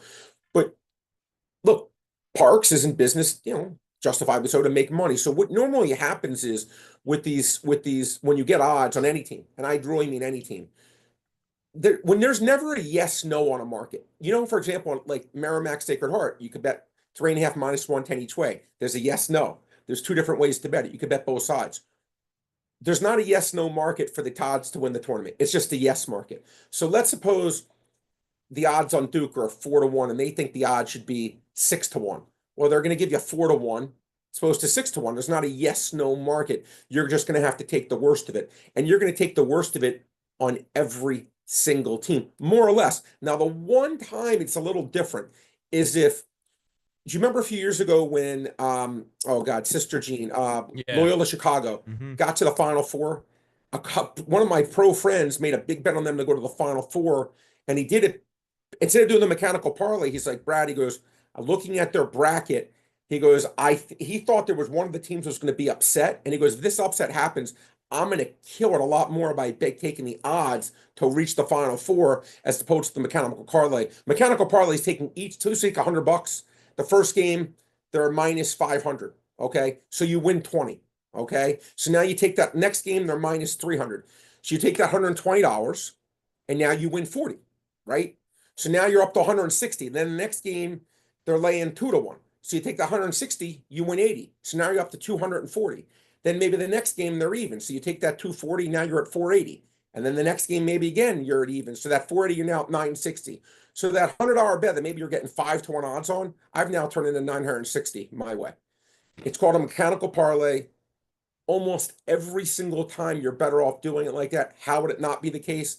If you like an underdog that say like a number 8, a number 7 seed, and the number 2 seed happens to lose at the 2-15 game, well, then your mechanical parlay isn't going to pay as much because you're not beating the number 2 team, you're beating the number 15 seed. If you're taking a team like Win to go to the Final Four or something like that. I hope what I'm saying is making sense. Yeah, and the viewers understand it. But usually I almost never find value on a future this late in the season. Gotcha. What do you got on the hardwood tonight in the NBA, NHL? Got some stuff. You got some plays of the day for Okay, us? you ready? Listen, start off in the association. Josh Hart. Okay. 5.5 assists. Now, here's the thing. Josh Hart's about 50-50 to go over 5.5 assists this year. He's 29-32. But there's no Jalen Brunson. So I see Josh Hart. Now, the last game they beat minutes. I see Josh Hart as the true point guard on this team now. 5.5 assists. I think he's going to get 7+. I say Josh Hart goes over 5.5 assists. Next, Kristaps Porzingis, Celtics. He's averaging 7 rebounds a game. Now, we know he's missed a couple of games with injuries, but I'm not expecting any kind of minutes restriction. And he doesn't play huge minutes on top of it. He's 22-10 to over 5.5 rebounds. Yeah, I'm going to take over 5.5 rebounds for Kristaps Porzingis. Next, Bradley Beal, Phoenix Suns. Suns been awful. He's had a disappointing year, but recently Bradley Beal has played more minutes. He's been getting closer to 30+ minutes a game. His last 13 games, he's averaging closer to 20 points a game, and he's 14.5. He's 10-3 to that over. I like that. And then I'm going to give you a game. Denver Nuggets. This line's too short. I met the other night. I said I thought they were going to beat Oklahoma City, maybe, and they did. I think they're laying 3.5 at home against the Timberwolves is too low to me. I think Denver's the better team. They win these games at home. Minnesota's playing better. I get it, and Minnesota's finally healthy. But I thought that line should have been at least 5. I'm going to take Denver and take my chances. Love it. There he is, Mr. Brad Feinberg, the brain, bringing you the grind with our friends over Appreciate at you Bet guys. Parks. Yeah, thank you as always, Brad. Great stuff. Good seeing you, Brad. That mechanical parlay stuff was He gets so deep on that. That My was, eyes crawls. I don't know what he saw. that was sometimes. My romantic. brain broke listening to Oh, that. I loved it. Yeah. I thought that makes a lot of sense. No, you got to be smart when you're betting out there. This portion of the show, before we get to Mike Sielski coming up, is brought to you by our friends at Rite Aid. Visit your neighborhood pharmacy today. Visit your local Rite Aid. Stock up on allergy relief. The great pollinating is upon us with spring on the horizon here. Catch up on your immunizations for RSV, shingles, and more. Walk in or schedule a vaccine appointment at riteaid.com. I can hear Cuz sniffling from here. Dude, he suffers bad from allergies. Yeah. Moving out to the burbs was a bad idea for him. All those grass and trees. He needs Ragweed, pollen. He needs some concrete. Yeah, he is a city We man. got another super chat from Craig. He's looking for cap space and defense statistics on O&D. So I don't know what that equate means. It's Cap his fifth space. super chat, though. Thank you for that, Thanks for Craig. that. Cap space, they have, according to overthecap.com, they currently have $23,070,000. How much of that is going to be equated for in a Reed Blankenship and Cam Jurgens extension? Like, do they kick some of that in bonus? You know what I mean? Like, and of that cap, I would imagine some of that wants of to their be total rollover. payroll right now, which is 270. It looks like 133 million is on offense, 74 million on defense. What's 74 million on defense? It adds up, man. I mean, Zach Bond's like what? Myalata's 10. But who else on defense is making money? Everybody's on rookie deals. Huff. Oh, Huff. Yeah, that's the big one. Yeah. What a swing and a miss that is. They may have some. Bradbury might still be on the books. Kelsey's still on the books. Oh, God. Kelsey's on the books for 16 mil. I saw over the last 10 years, no owner in the NFL has spent more cash than Jeffrey Lurie. Wow. All right. He's had a nice return on his investment. I mean, yeah, he's got I a would little say bit of 3 cash. Super Bowls in the last decade, 2 Yeah. wins. At 300 million, turn it Yeah. into like 4 billion or Yeah, whatever it is. not It's bad. pretty good. Sell off some stake of the ownership. Is Mike with us? All right, let's bring him in. He does a great job covering all the sports. He's an author. Mr. Mike Sielski joins us. Follow him on Twitter. I will never call it X Mike, at Mike Sielski on Twitter. Good morning. How are you? Doing great, Jamie. Hey, VG. How you we guys got doing? You or us on mute here. We got to figure this out. Am I on It mute? wouldn't be a show without at least one technical difficulty. No. Usually it's on our end, Mike. One is good. Yeah. Can you guys can hear me? There we go. There we go. Good to see you guys. Yeah, how are you? You got the new book coming out. Before we get into some of the Eagles going-ons and the March Madness, why don't you please plug your new book? It looks great. Yeah, thanks. It's called Magic in the Air, the myth, the mystery, and the soul of the slam dunk. It's got some Julius Erving. It's got some Wilt Chamberlain, Michael Jordan, some older stuff. It's selling well. Chris Awesome. Mad Dog Russo just dropped a plug about it. Nice. I On love his Mad show Dog. yesterday. So that was good. And yeah, anywhere books are sold, go get it. Are there any Knickerbockers in that one, in the book? There's an ex-Globetrotter. There's a few Knicks references, but it's heavy Philly, and it's heavy. This was kind of weird. North Carolina State, because there's a chapter on David I was Thompson. going to say and there's David a Thompson in the quarter, right? Off the top of the backboard. Exactly, and Lorenzo Charles in the '83 Final Four. So yeah, I spent more time in Raleigh than I thought I would. My dad growing up, he's a college hoops junkie, and the amount of times I heard the David Thompson quarter off the top of the backboard and replacing it with a dime and nickels is just endless. Mike, personally, who's your favorite dunker of all time? Doc, I think the January '83 Rock the Cradle against Michael Cooper is the greatest dunk of all time. I think it's the perfect encapsulation of Julius, like grace, power, beauty, and plus it meant something, right? Like it's a big January win over the Lakers, and it's a sign of things to come because that's the year they win the championship and sweep LA in 4 games. So, Mike, the NFL free agency is on the horizon here. The Eagles are the only team not to sign a free agent so far. in the league year. When you win, you got to lose some players. You can't afford everybody when you have one of the most talented rosters in the NFL. What have you made of the free agency period thus far? Do you expect some more moves happening today? Kind of where's your viewpoint on the Eagles offseason thus far? Yeah, unsurprising, Jamie. I mean, this is a team that should have gone 20-1 last season. And as great as Jalen Hurts played in the NFC Championship game and the Super Bowl, and as essential as he is to what they do, they were should have been 20-1 team without an absolutely dominant quarterback, right? Like he's excellent, but Saquon was an MVP candidate, and they have all this stuff on the outside, and AJ and Devontae, and defense was really good, from week 5 on.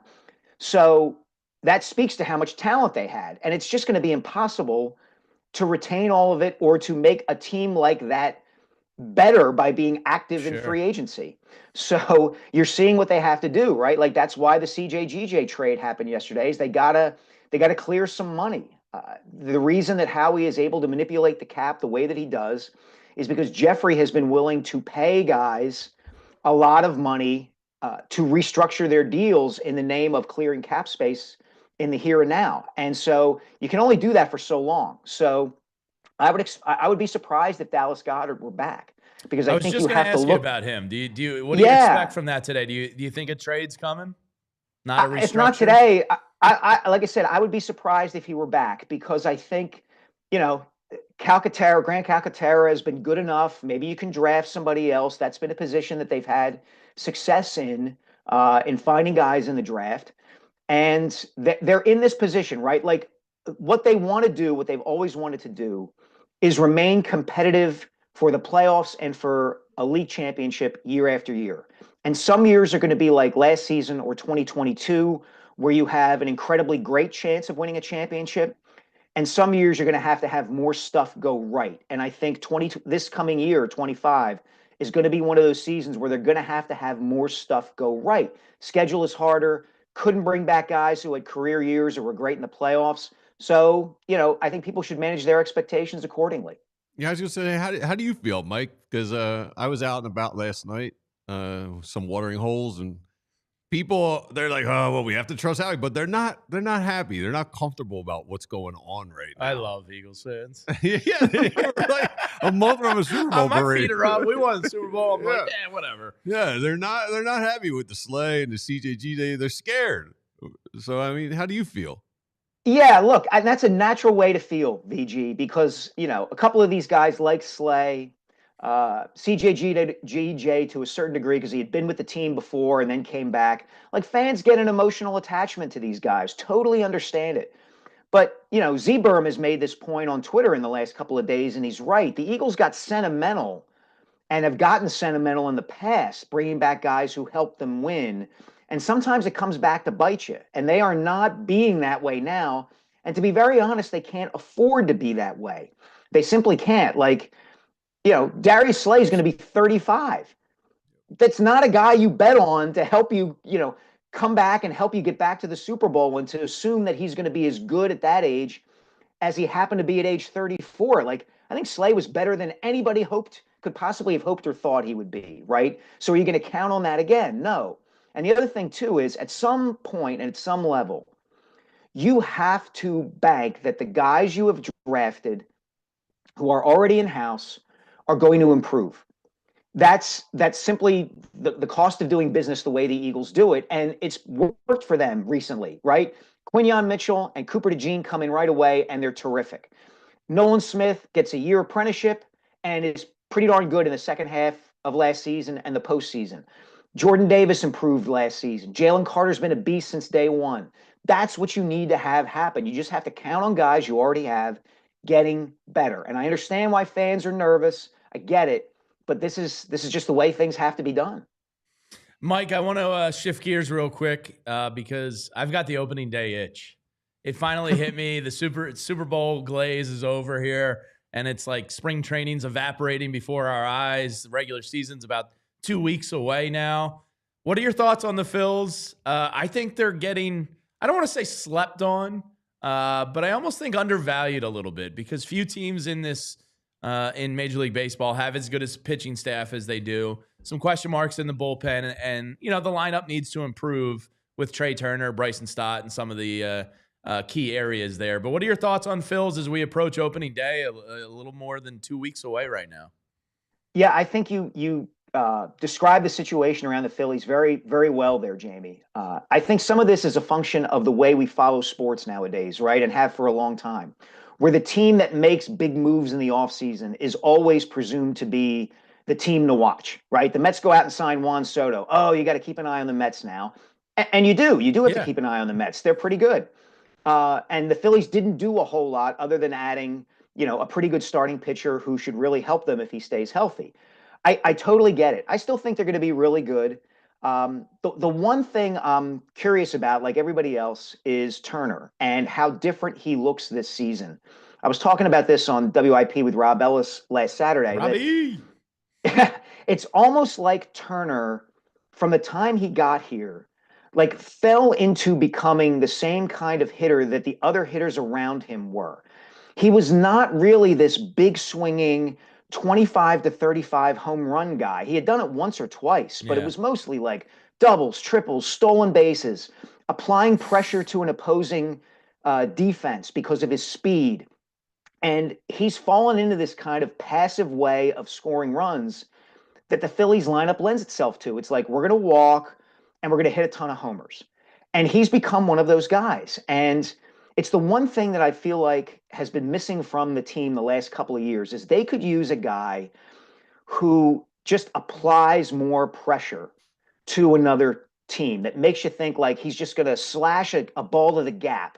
And then if he gets on second, he might take third, stealing a base. There's like an element of looseness and aggressiveness that Turner at his best could give this team. And I'm really curious to see if he's able to deliver it. So it sounds like, I swore off the Kyle Schwarber leadoff hitter argument a while ago, but it's back because Trey Turner might be batting leadoff here. It sounds like what you're describing, like a little jolt, a change in the lineup could be what's best for Trey Turner.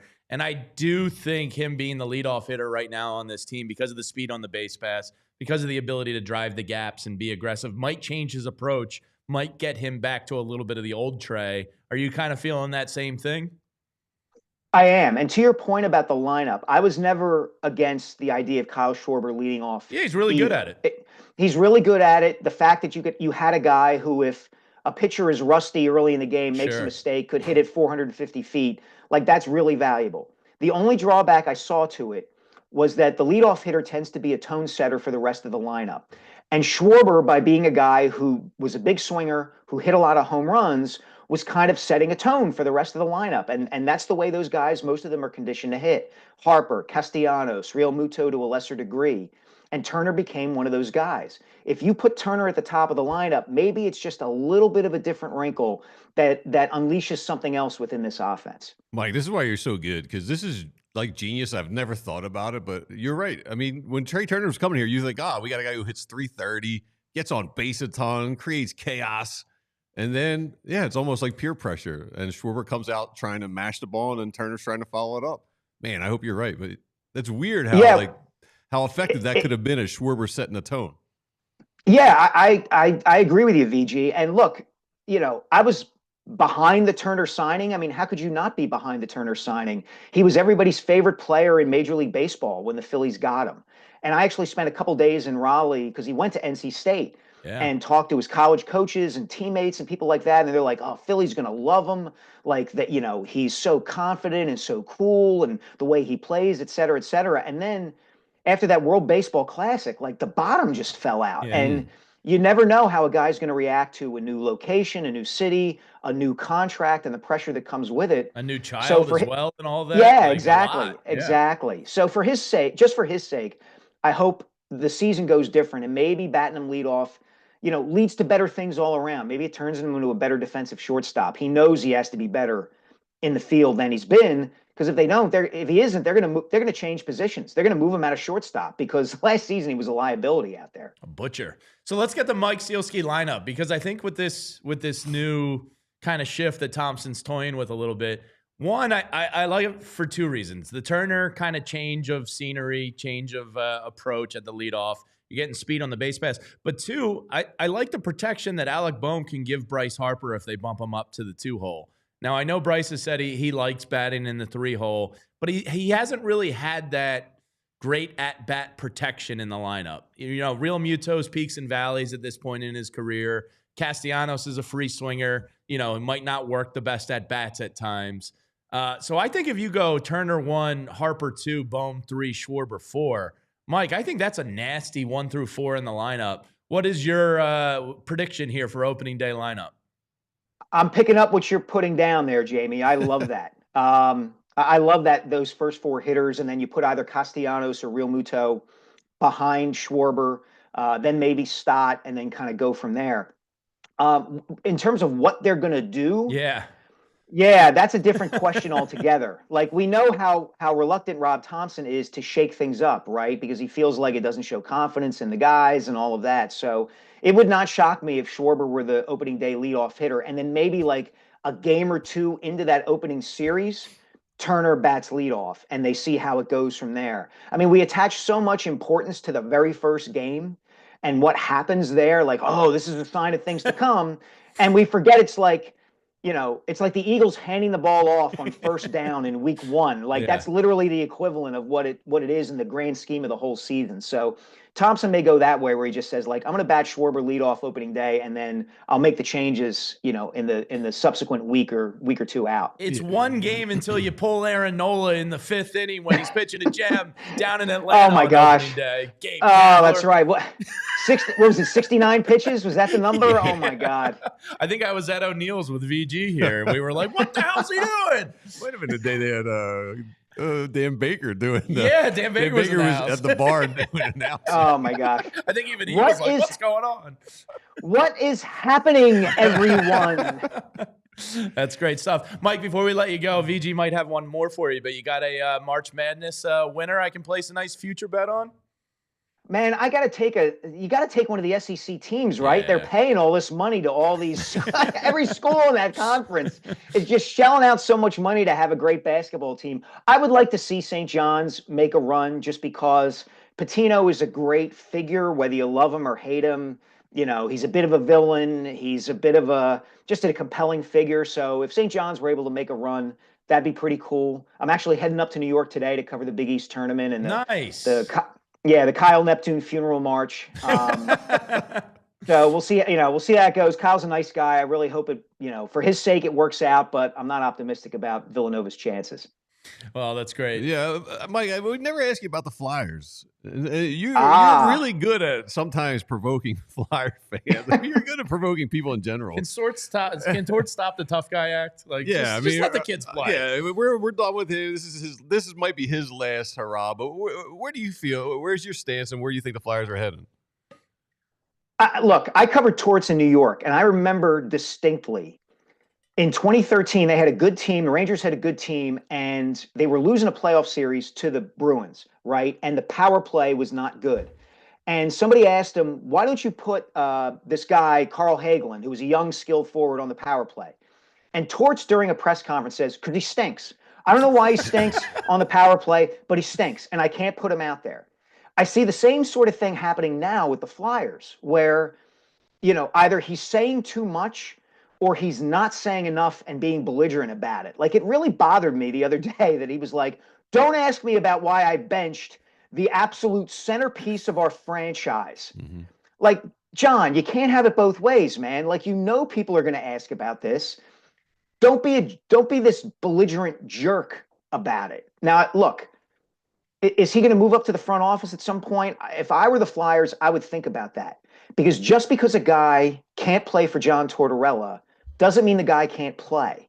And I know they're using him as like the Full Metal Jacket, drill sergeant. Like, if you can survive Torts, you'll be able to fight in the war.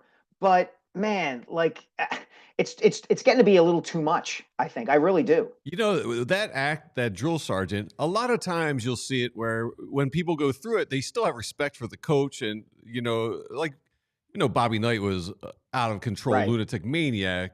his players like respected him, liked him. And you saw, I think it was last week, it was Farabee at a post-game conference is throwing shade back at towards it. It seems like players don't really respect his methods, and they don't see a good point. It feels like they don't like him and his methods. A lot of times with disciplinarians, the players respect what they did looking back and like it, but it doesn't feel that way with Torts. Yeah, Farabee's not the only one who's talked that way. There was a guy on those Rangers teams named Brandon Dubinsky who would do the same thing. Like they eventually traded him, and he would always talk about how he didn't like Torts. I think it's a great point, VG, and it's something the Flyers have to take into consideration here. Like, they can love him up all they want, but Danny Briere and Keith Jones didn't hire him.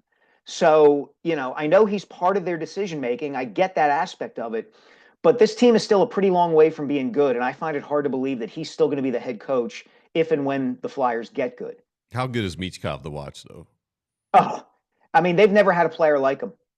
Not as great as Lindros was, different player. As great as Bobby Clark was, different player. This kid is so creative, and he's so young.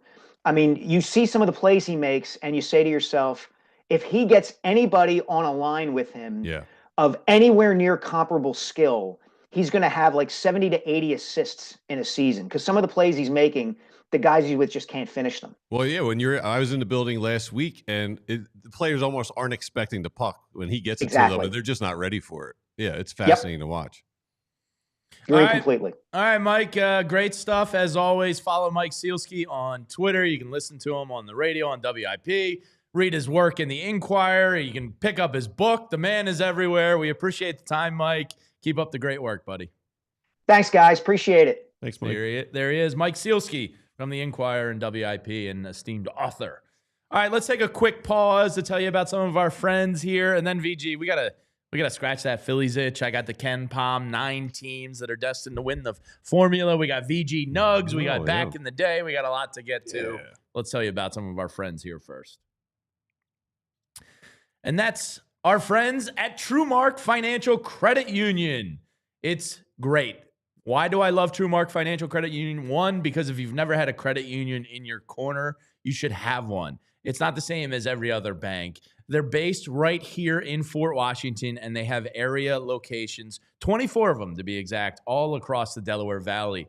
They have a rooting interest in our area and our people. They employ people from this area, so they have more skin in the game. It's just great. And if you have financial goals, whether it's buying a house, taking that dream vacation, or doing what I'm doing, saving for college funds, talk to the people at TrueMark Financial Credit Union because they have the perfect savings account for you. They offer high rate certificates and money market accounts to help your money grow faster and work harder for you. So visit TrueMark.com for rates and to learn more. They're federally insured by the NCUA. Rates are subject to change. Visit TrueMark.com for rates and to learn more. TrueMark Financial, federally insured by the NCUA, equal opportunity lender. Rates are subject to change.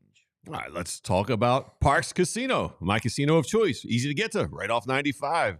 And they got it all. Action, excitement, headline, entertainment. Check out concerts, comedy, MMA, and boxing at the state-of-the-art Excite Center. Plus, they got thousands of hot slots, state-of-the-art sports book, a beautiful poker room, and a collection of award-winning restaurants. We love the Noodle House up there. Parx Casino, this is how you win. Pennsylvania's #1 casino. Tickets on sale now for these headliners. All right. July 26th, the hilarious Joe Gatto from Impractical Jokers. Larry!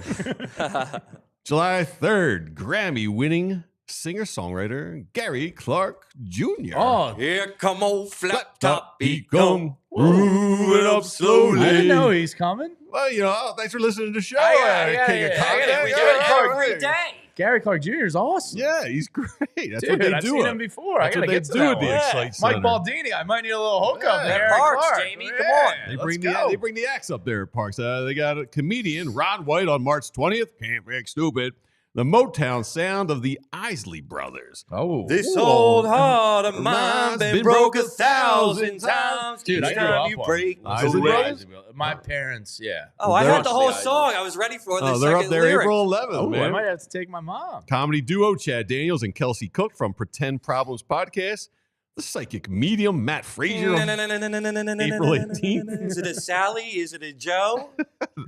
The band live from York, PA on April 24th. Lightning crashes. That was, an old woman that was the cries. song of my 8th grade year. That was Oh, yeah? Oh, yeah, dude. That's Oh, live, now man. feel that one, yeah. live was it. Comedian Gary Owen on April 26th. Larry the Cable Guy May 16th. Internet. Comedian Mark Norman on July 12th. Don't forget dinner and drinks before the show at Liberty Bell Gastropub and Beer Garden, Parks Grill, Steakhouse, Bamboo, Noodle House, Ooh, or Bamboo's Chickies good. and Pete's.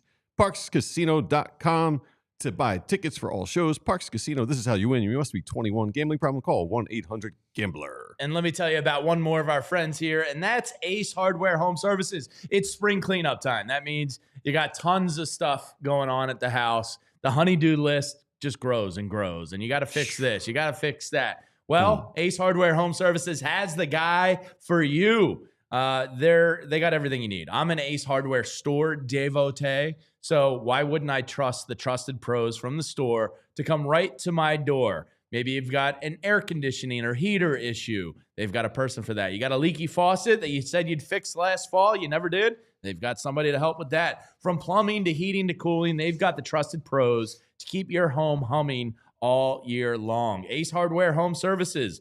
They're bringing helpful home, the helpful you love, from the store now right to your front door. Visit Ace Hardware Home Services online at acehardwarehomeservices.com to get you started on your next project. What's your honey-do list these days? You got today, dude. What do you got to My do? storm door, the lock to it froze, so I man. got to rip it apart and try to unfreeze the What's lock. going on with you? You had to get a drain cap the other day. Yeah, Now the it's storm been that. door. What's up my with the audio storm receiver stuff? crapped out on me. Oh man. Yeah. The eyes of March, man. Yeah, Just spring right upon cleaning. me, Yeah. We're in yard cleanup duty. So I put dude, when you become a wash suburbanite, Leaves and sticks. getting rid of a like 15 lawn bag trash haul. Oh yeah.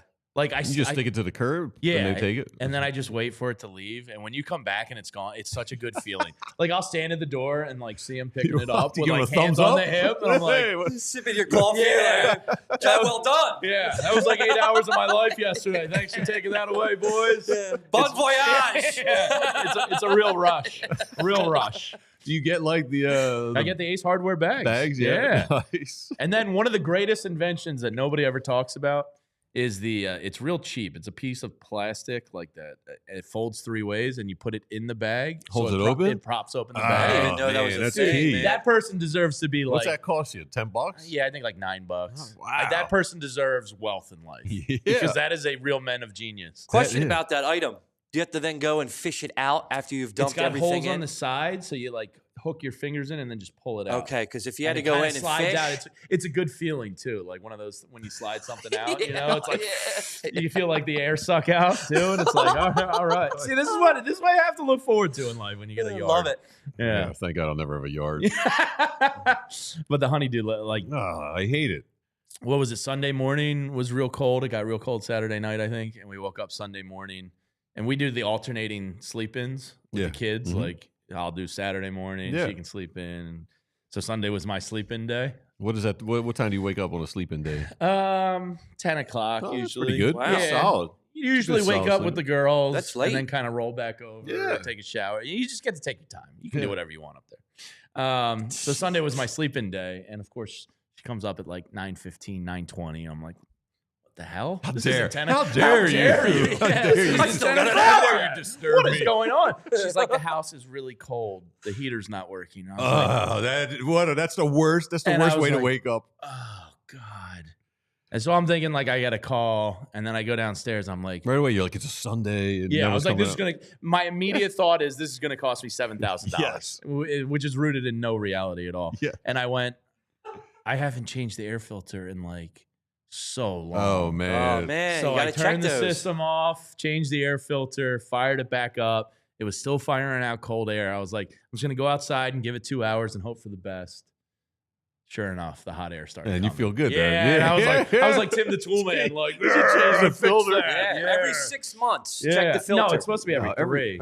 I thought it was like every month. I don't even know. It depends on your system. I'm stretching. Some people, the real hardos, will tell you every month, but it's Yeah. really every 2 to 3. I know. I do it like once a year. I got 2 dogs. It's a disaster. When I pull it out, it's a disaster. Dude, I pulled it out. I was like, oh my God. It was Yeah. just like Surprised caked. any air was getting through. All right. This portion of the Anthony Gargano show, and by the way, stay tuned for what Cuz and Baldy have in store. They're over at NFL Films today, being real football guys. Probably meat hanging from the ceiling. There's going to be cured meats hanging from the ceiling, some porterhouses on the grill. Those guys are going to be getting a lot of great content today over there. I can't Baldy if he eats bagels. He's like, nah, I eat meat. That's why we have incisors, VG. Yeah, that's why I have incisors. What's wrong with bagels? I love bagels. Nah, dude, It's no not carbs. meat. Yeah, he's like, I Now, don't if eat, it was a I don't meat eat carbs, I bagel- eat meat. I guess you could make meat. You can into make a meat bagel. Yeah. He would eat it. A little cream cheese. I've seen some of those videos. Lunatics. This portion of the show is brought to you by our friends over at TrueMark Financial Credit Union. Find out why a credit union should be in your corner. Visit TrueMark.com/PHLY to learn more and to get you started on your savings goals for the spring here. All right, VG, we got a lot to get to. Obviously, if you're just tuning in or haven't joined the show, we've been talking a lot of Eagles today as the league year officially opens today. Darius Slay will be cut today with the designation officially for June 1st. Slay's an interesting one to me because, like, he's almost in, like, the Bobby Abreu camp of the world where it's, like, extremely talented player, really good, didn't run into the wall, i.e. hit people, and the Hoagie Mouse just never can seem to get over that. I don't know if that's a fair Dude, comp. Slay to Bobby Abreu. Kind of. People kind of hate on Slay a little bit, and I don't understand. He was fantastic this year, and He's been great since he's been here. he's been a great Eagle. Yeah. And Bo made the case, maybe best Eagles cornerback since Eric Allen. I don't know about that, but he's been Who are you good. going to put over him? Asante? Asante was good while he was here. Lito's good. Asante's a little bit of an interception glory hog. Lito and Sheldon were good. Troy Vincent was, bordering on great. Troy Vincent was great. But Darius Slay was pretty damn good. He was good. Yeah, I'm not taking that away from him. Good. People Yeah. hate on Darius Slay a little too I don't much. know if I feel the Slay hate that much. Yeah. All Yeah, right. if you get in our Discord channel, which, by the way, you can get an invite to our Discord channel if you become a diehard today for $36 a year. Great sale going on. Yo, that's 75 cents a week. Like, that's about Oh, it's a 75 cents a no-brainer. week. Dude, Fran Duffy's draft guide alone is insane. Yeah, I mean, one day of any of our podcasts Yeah. is worth 75 cents, I think. Come on. $36. Hop to it, Bargain, people. yeah. A lot of great stuff happened. Oh, the Slay hate is real. Yeah? Yeah. Huh. I'm insulated from it. Yeah. Yeah. It must be nice. I see all the stupidity online. Because I don't know. I thought he's a good player. I would never compare him to Bobby Abreu, but maybe people think he's like soft. Yeah, because he wouldn't hit. Well, yeah, he's So that's why I compared him to Abreu. And Dion didn't hit either. He's great. Yeah, Asante Samuel didn't hit, Yeah. but he got interceptions. Anyway, Yeah. Slay's gone. CJ GJ is the one where I was like, am I dead? Should I feel Well, just more? because they have nothing right now. I mean, And they haven't signed anybody. they're trusting Sidney Brown. I don't think any of us believe in Sidney Brown right now. They do. Maybe I like the athleticism of Sidney maybe Brown. Vic has signed off on it and is like, yeah, I could work with this kid. So Justin Simmons, who played with Christian Parker and Vic Fangio in Denver. Andrew, if you can cue that up. My man is thirsty to be a Philadelphia Eagle. I mean, who isn't? Yeah, seriously, it's a good place to be. It's gold standard. They treat their players well. Mhm. They give tons of bonuses up front. Number one defense in the NFL. The offense is loaded. Should have another They're great. weird on flights, apparently. The Players Union Association doesn't like the way that the coaches get first class seats. I get it if you're like 6'7" and 360 pounds, Yeah. like Jordan Mailata, like trying to squeeze in a coach seat is pretty rough. But if that's the worst complaint you have about a franchise, I think you're all right. Yeah, so we'll see what happens today. Adam Schefter said he expects the Eagles to continue to shed money, not add money. So it might be another quiet day in free agency. But here's Justin Simmons on a podcast yesterday talking about his desire to become a Philadelphia Eagle near the top of his list. I swear we can hear it. There we go. And having a chance to reunite with Vic, and then also the defensive backs coach, Christian Parker, he's over there. I've worked with him the last maybe 4 years with Denver. And he was a huge piece of, obviously there's a lot of rotating, coaches, defensive coordinators. And so he was a huge piece, the stability year in and year out, the terminology, the practices, like there was a lot of familiarity with him. So, man, there's a lot of good things about Philly. Obviously, I think their offense is clearly one of the most talented in the league. That offensive line is unbelievable. But what the defense did and having a chance. All right. Too thirsty? Yeah. I'll give him $2 million for a year. Come on over. Yeah, Yeah. a little too desperate to be here. He is. I don't think he's getting a lot of You people. don't hear a lot of people free not agents. knocking on his door right now. As Bo said, you signed him 3 years ago. That's a home run signing. Yeah. Now, I thought I just heard Baldy yesterday just speaking Baldy pretty highly of was. him. He was at NFL Films doing like the free agent frenzy show that they do. And he was like, man, Justin Simmons is a great fit for the Eagles and Vic Fangio here. All right. I trust Baldy. So you're in if Baldy's stamp of approval. I on mean, Justin yeah. Simmons? I think he's going to be dirt cheap. I would think so. And Bo did talk about like that veteran type to give Sidney Brown and Tristan McCollum and Lewis Seen. You know, we that just need competition. a little depth there. Okay. Yeah. Are you comfortable with Keely Ringo? Yeah. Yeah. Do you want competition in the same way? Yeah, of that course. Okay. Yeah, they need another old head come in. Because I would have loved to have Rodgers and Keeley there. I would have liked that too. Yeah. And I kind of thought that was the plan. I thought we had a little bit of sweat equity with Isaiah Rodgers. Something tells me Avonte Maddox will be on the depth chart still. Oh, It's like, I do not jeez. want to see him anymore. He made a great play in the postseason. I don't want to did. see him anymore. He did. And Dallas Goedert, of course, is the big news today. We'll see what happens there. But if you're looking to shed money, Dallas Goedert could be gone. I can't imagine a moment where Calcaterra is number one on the depth chart. That's at tight scary. end. Yeah. I am not. Yeah. I am not rushing for that to happen. Hopefully, they can come to a renegotiation. All right, shifting gears away from football, as hopefully it's an active day, but might not be too exciting, Eagles fans. Don't get your hopes up. I mean, if Goddard goes, it could get exciting. Goddard is a big deal, Yeah. but anything other, like I don't think Nojolari or Joey Bosa signed with Buffalo late last night. I don't think they're signing anyone over $9 million. There's not going to be no double digit, no $10 million a year contracts. I don't think. If you're Goddard, right, you already got the house, you got the Wawa sponsorship. Like, just Can't- stay. you just can't stay go for in- like $9 million, right? Yeah, but you can't go into the final year. A guy who gets injured No, that I'm much. saying, yeah, like a 2 or 3 year Yeah, deal. he's got to get $9 million a year. a little for bit of 3 money years. up front. Yes. Jeffrey will spend some more in some type of bonus. Yeah, because if I'm his age, I was like, there's no way he's coming into this with his last no, because year. he'll get hurt again, and Yes. then his future He's done. earnings are shot. So, all right, a couple other things I want to get to here, VG. One of those is March Madness. Love it. Me and you, usually opening tip-off every Thursday and Friday. We're at O'Neill's playing the card game, Loving it. which is just a great day. Now, Ken Pom, he is the man. And if you're unfamiliar with Ken Pom, he is an analytic kind of expert when it comes to predicting future winners. And basically his formula that he has come up with has become one of the most realistic metrics for March Madness. And since 2002, every national champion has fit in this criteria except for one team, the 2014 UConn team. And his formula is this. It's fairly simple. Top 21 offensive efficiency rating, the ORTG. Gotta love it. Yeah, love it. And top 31 in the defensive efficiency rating. Here are his 9 teams currently right now. And if you want to pull up those BetParks odds on some of these teams, we can discuss Yeah, let's see. what's worth a little futures here. If you want to do the mechanical parlay, as the brain was telling us, That's So- way too much work. those teams are Auburn, Duke, Houston, Florida, the Tennessee Volunteers. You got the hat already, so you're ready for Tennessee run. Clemson, Alabama, Wisconsin, and Texas Tech.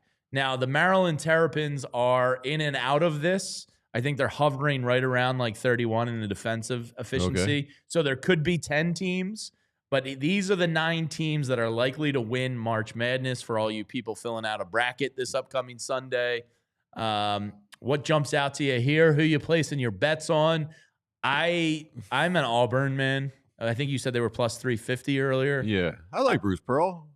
Yeah? Yeah. I The mean, Bizarro Anthony Gargano. yeah. Broom's good. They're plus 350. He does look like Bizarro. Anthony. Oh, yeah. I mean, what jumps out at me is teams that I think I've watched. I'm just like, First of all, I can't judge Tennessee. Rick Barnes drives me crazy. He's a hate the face. Yeah, so I can't judge him. But Yeah. Bama's been really inconsistent. Wisconsin, Bama, I would never bet on. They're No. just too and inconsistent. Houston, I feel like is always on this list. They're a choke squad to me. Yeah, so those 3, I cross them out. Wisconsin just cracked the top 21 offensive. They were defensively a great team all year, Mhm. and the offense is kind of kicked into gear late. And I will say this, the Big Ten always seems to perform pretty well in the tournament. They do perform well, but they're just not fun. No, I wouldn't bet no fun Wisconsin. So are conference. you with me? A little Auburn, a little Duke? Where are you Auburn, placing your Duke, bet? Florida. I think Florida's the best value here. What's Florida Florida's at? at plus 750. They're really good offensively and decent defensively. Clemson's been sneaky good. Yeah. Texas Tech, I haven't watched enough of. And Duke, I mean, I don't know how they do it. Shire's a good coach. Cha-ching, cha-ching, They got Cooper cha-ching. Flag. They've been paying people for years. Now it's Rogers just playing legal. good. Yeah. I mean, I like sneaky on my list. I don't know how far out Kentucky is. Kentucky's gonna A long shot they're for you? so inconsistent, but Mark Pope, man? they can be really talented. You a Popesman, Bo? Yeah, I'm a postman. And the Johnnies, I'm with Sielski. You know, Yeah? the Johnnies are fun. If you watch that docu-series, it's hard not What to is like. this docuseries? I haven't gotten into It's on this. Vice. It's called I don't know. It's the Johnnies or it's Patino. It's Patino Prematura? It's four episodes on Patino this year, and they're doing an extra episode or two now to cover their tournament run. But it's great. And What are the odds on the Johnnies? Plus Johnnies are 1400? 22 to 1. Oof. And, you know, I kind of like Texas A&M. They're 40 to 1. They play good defense. Yeah. Tough schedule. 40 to 1. That's a spicy meatball. That's what you got to right do. there. You got to find a couple. I mean, this is like a golf tournament. It's no fun betting what's his name? The dude who wins. Scotty Sheffield. Scheffler? Yeah, it's no fun betting him every week. You I got to just saw find the 40 to Scheffler 1. on a meme last night, and apparently when he was 12 years old at his country club in Dallas, Yeah. some old head, a friend of his dad, walked up to him, and there was a 100-yard stake in the ground, Yeah. just a yellow stake, and he said, if you hit that stake in 5 shots, I'll buy you a car when you turn 16. He hit it twice in 5 shots. What? Never got the car. What? Yeah, Violation flaked. on dad. Dude flaked. I mean, here's something interesting. We have it's a nug we're going to get to with Rick Pitino. Just the job he does when he goes to a college that's struggling. His record, the first year is good, but the second year is insane. So you give Patino 2 years 2 to cook. years, and he's cooking with very little money. Does he at the bust out Johnny. the white suit during the tourney? I I don't think he can, right? No, I Until don't you get to a Final Four. yeah. Is But that a he- Final Four piece he I comes don't. out I with? don't think he's busting out the white suit. So I wish he ridiculous. would. It's so he looks like Colonel Sanders. Yeah. Do you have that graphic, Frazier? Oh, the white suit Patino? No, like the turnaround that he does. Oh, I mean, it's pretty. you guys are all astounding. Patinoed up. Dude, have you watched the Johnnies play? There it is. So yeah, He's a goes great to, coach. He goes to BU. They win 10 games. 2 years later, 21-9.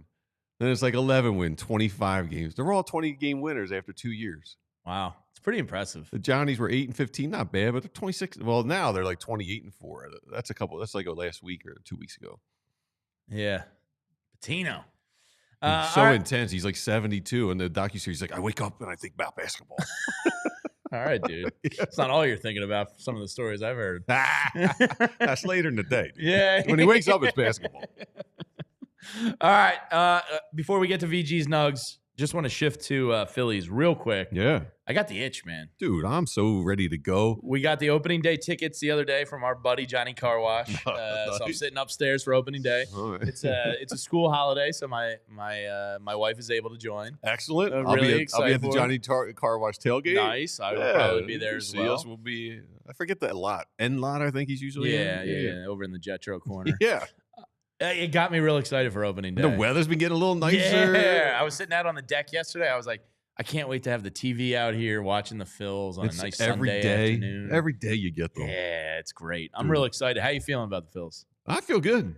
I mean, I don't I like understand. them a lot too. Their offense is a top 5 offense in baseball, and their pitching's ridiculous. And the way people are talking about Chris Sanchez right now, I'm about to throw some money on him for Cy Young Dude. because he's at like 40 or 45 to 1. 98, 99. I know.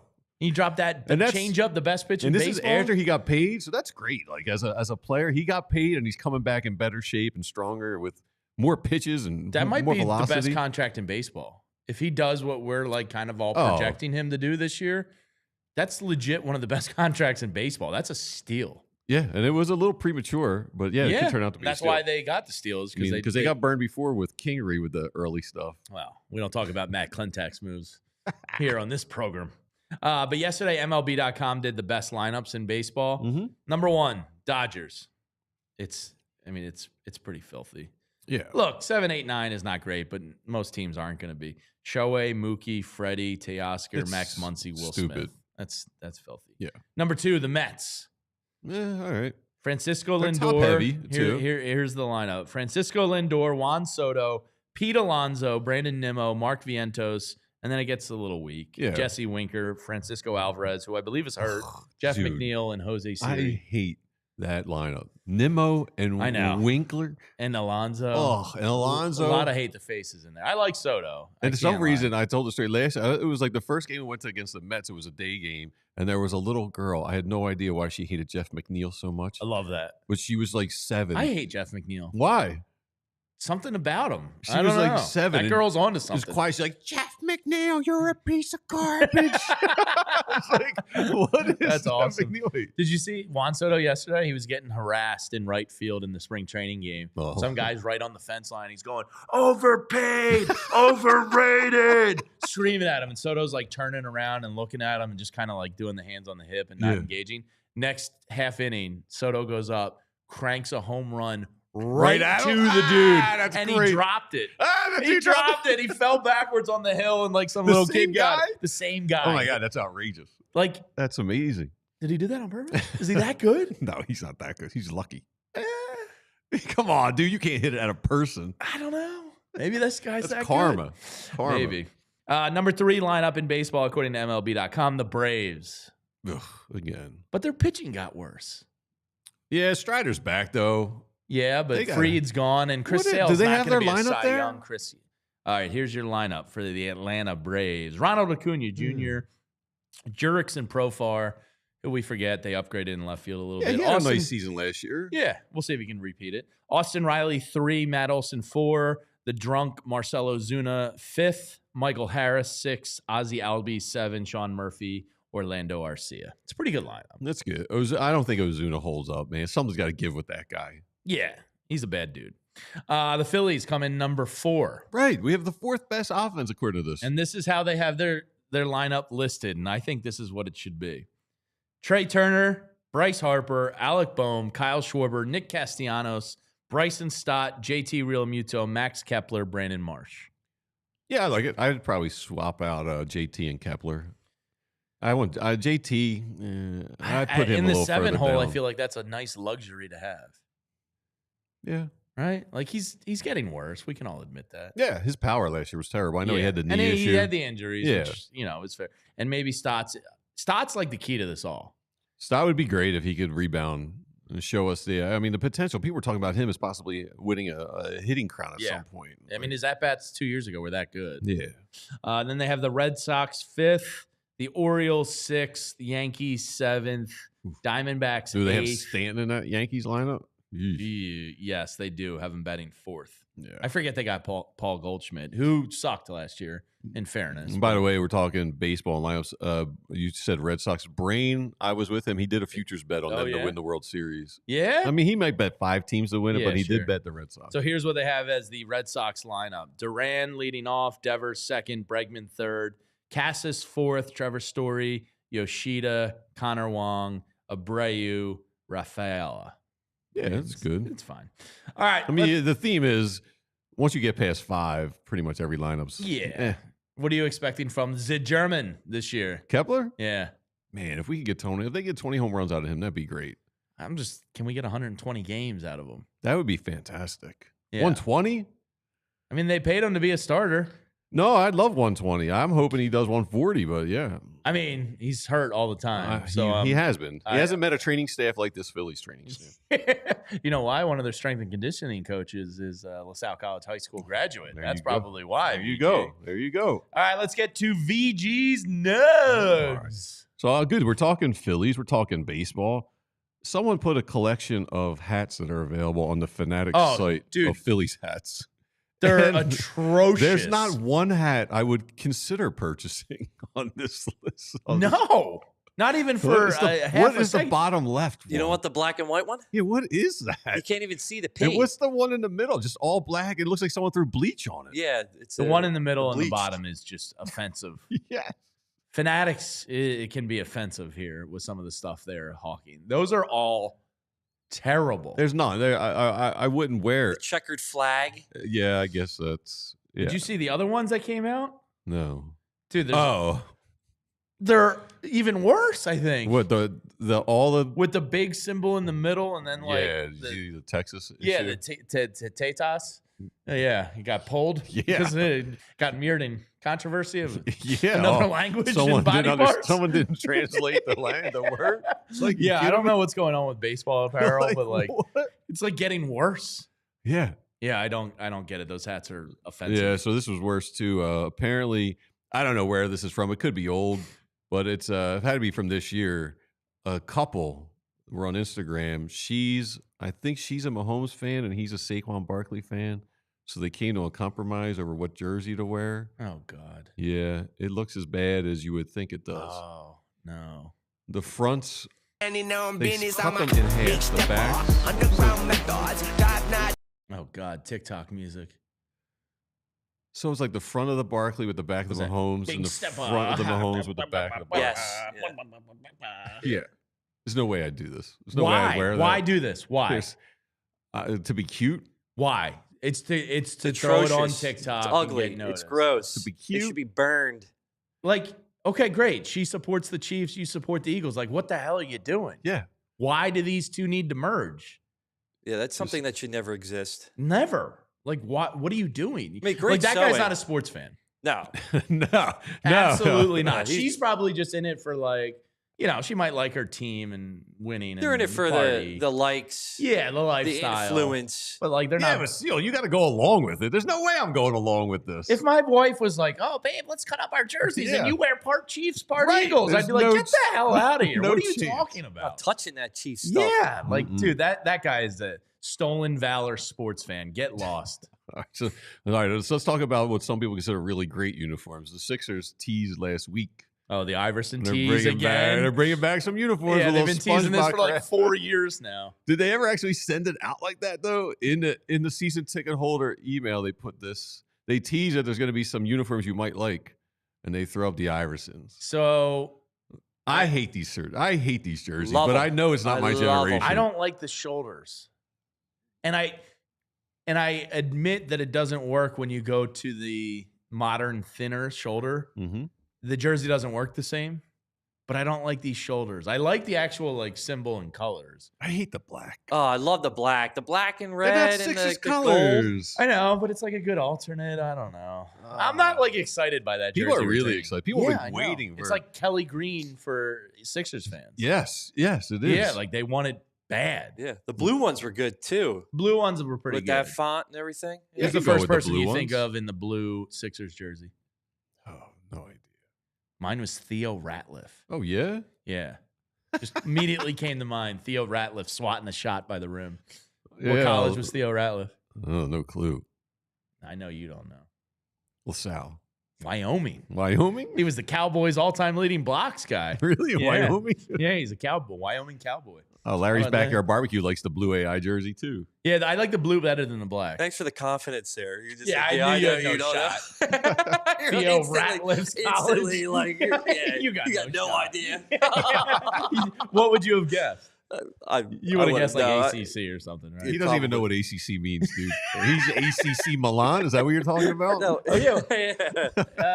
To interrupt VG's Nugs, why don't you give us a quick little Champions League update No, yesterday? do I did not have pay to? attention. Do I have to? Oh, no, Oh, not good. man. Prognosticator, not good. Not good. Liverpool lost in PKs.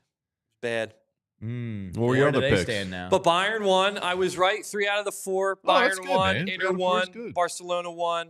Liverpool unfortunately lost. So what's their aggregate at, or is this what? That was it. That's the second leg. So they're on to the they're next done? round. I guess what? The round of 8. They're toast. Liverpool's out. Liverpool has no Champions League run this year. So who's the final 8 here? What are we looking at? Well, it's those 3. So it's Bayern, It's AC. Inter. It's Barcelona. Okay. And then the second leg for the other half of the teams are today. So you have Arsenal, you have Dortmund. Who else do they have? Those guys will go in. Why don't you give us some winners? Make the people some money. Yeah, let here, me pull them up. Andrew. Let me pull them up here. Come on, make me a Let me bicycle pull clown. up the teams here. They're Did you say playing. Mike? All right. Make me a bicycle clown. Dortmund is playing Lille today. Dortmund, I feel like, is going to win that. So if Okay. you're going to pick one, pick Dortmund. Aston Villa is playing Club Brugge. I would pick Aston Villa on that Is that one. from the Netherlands league? Yes. Okay. Arsenal is The playing. Dutch? Arsenal is playing PSV. Well, that's another Netherlands team. Okay. PSV. Yeah. Arsenal's up like 7-0 in that in the first so it leg. doesn't- So it's- like they're gonna. It's already over. They're going to take that. And then the real good one today is Atletico Madrid and Real Madrid play. They're at a Ooh. 1-0 aggregate. And I mean, anyone could take that. The But Madrid Holy War. or excuse me, at a 2-1 aggregate going to Real Madrid. What's your pick there, hotshot?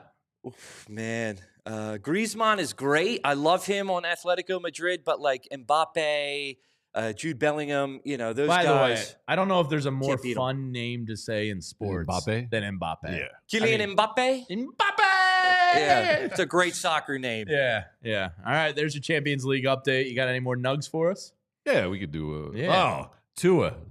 Big Tua fan these Dude, the days. belly. Respect. I love a fat Yeah, athlete. dude. He's Tua farting on the living boat. life. Look at that. Just chilling with Look a at beer with the dad bod going. Is that his His wife, boo? girlfriend, sister? What's going on I in don't the know. selfie? I don't know who that is. What but up? He looks amazing. He there. looks like dude excellence right there. Yeah, dude. On a that's- yacht, That's like beer in hand, yeah. belly out, nice little Total tan going. goals. When VG sent that, I was like, yeah, that's how I look. Yeah, hell yeah, Tua.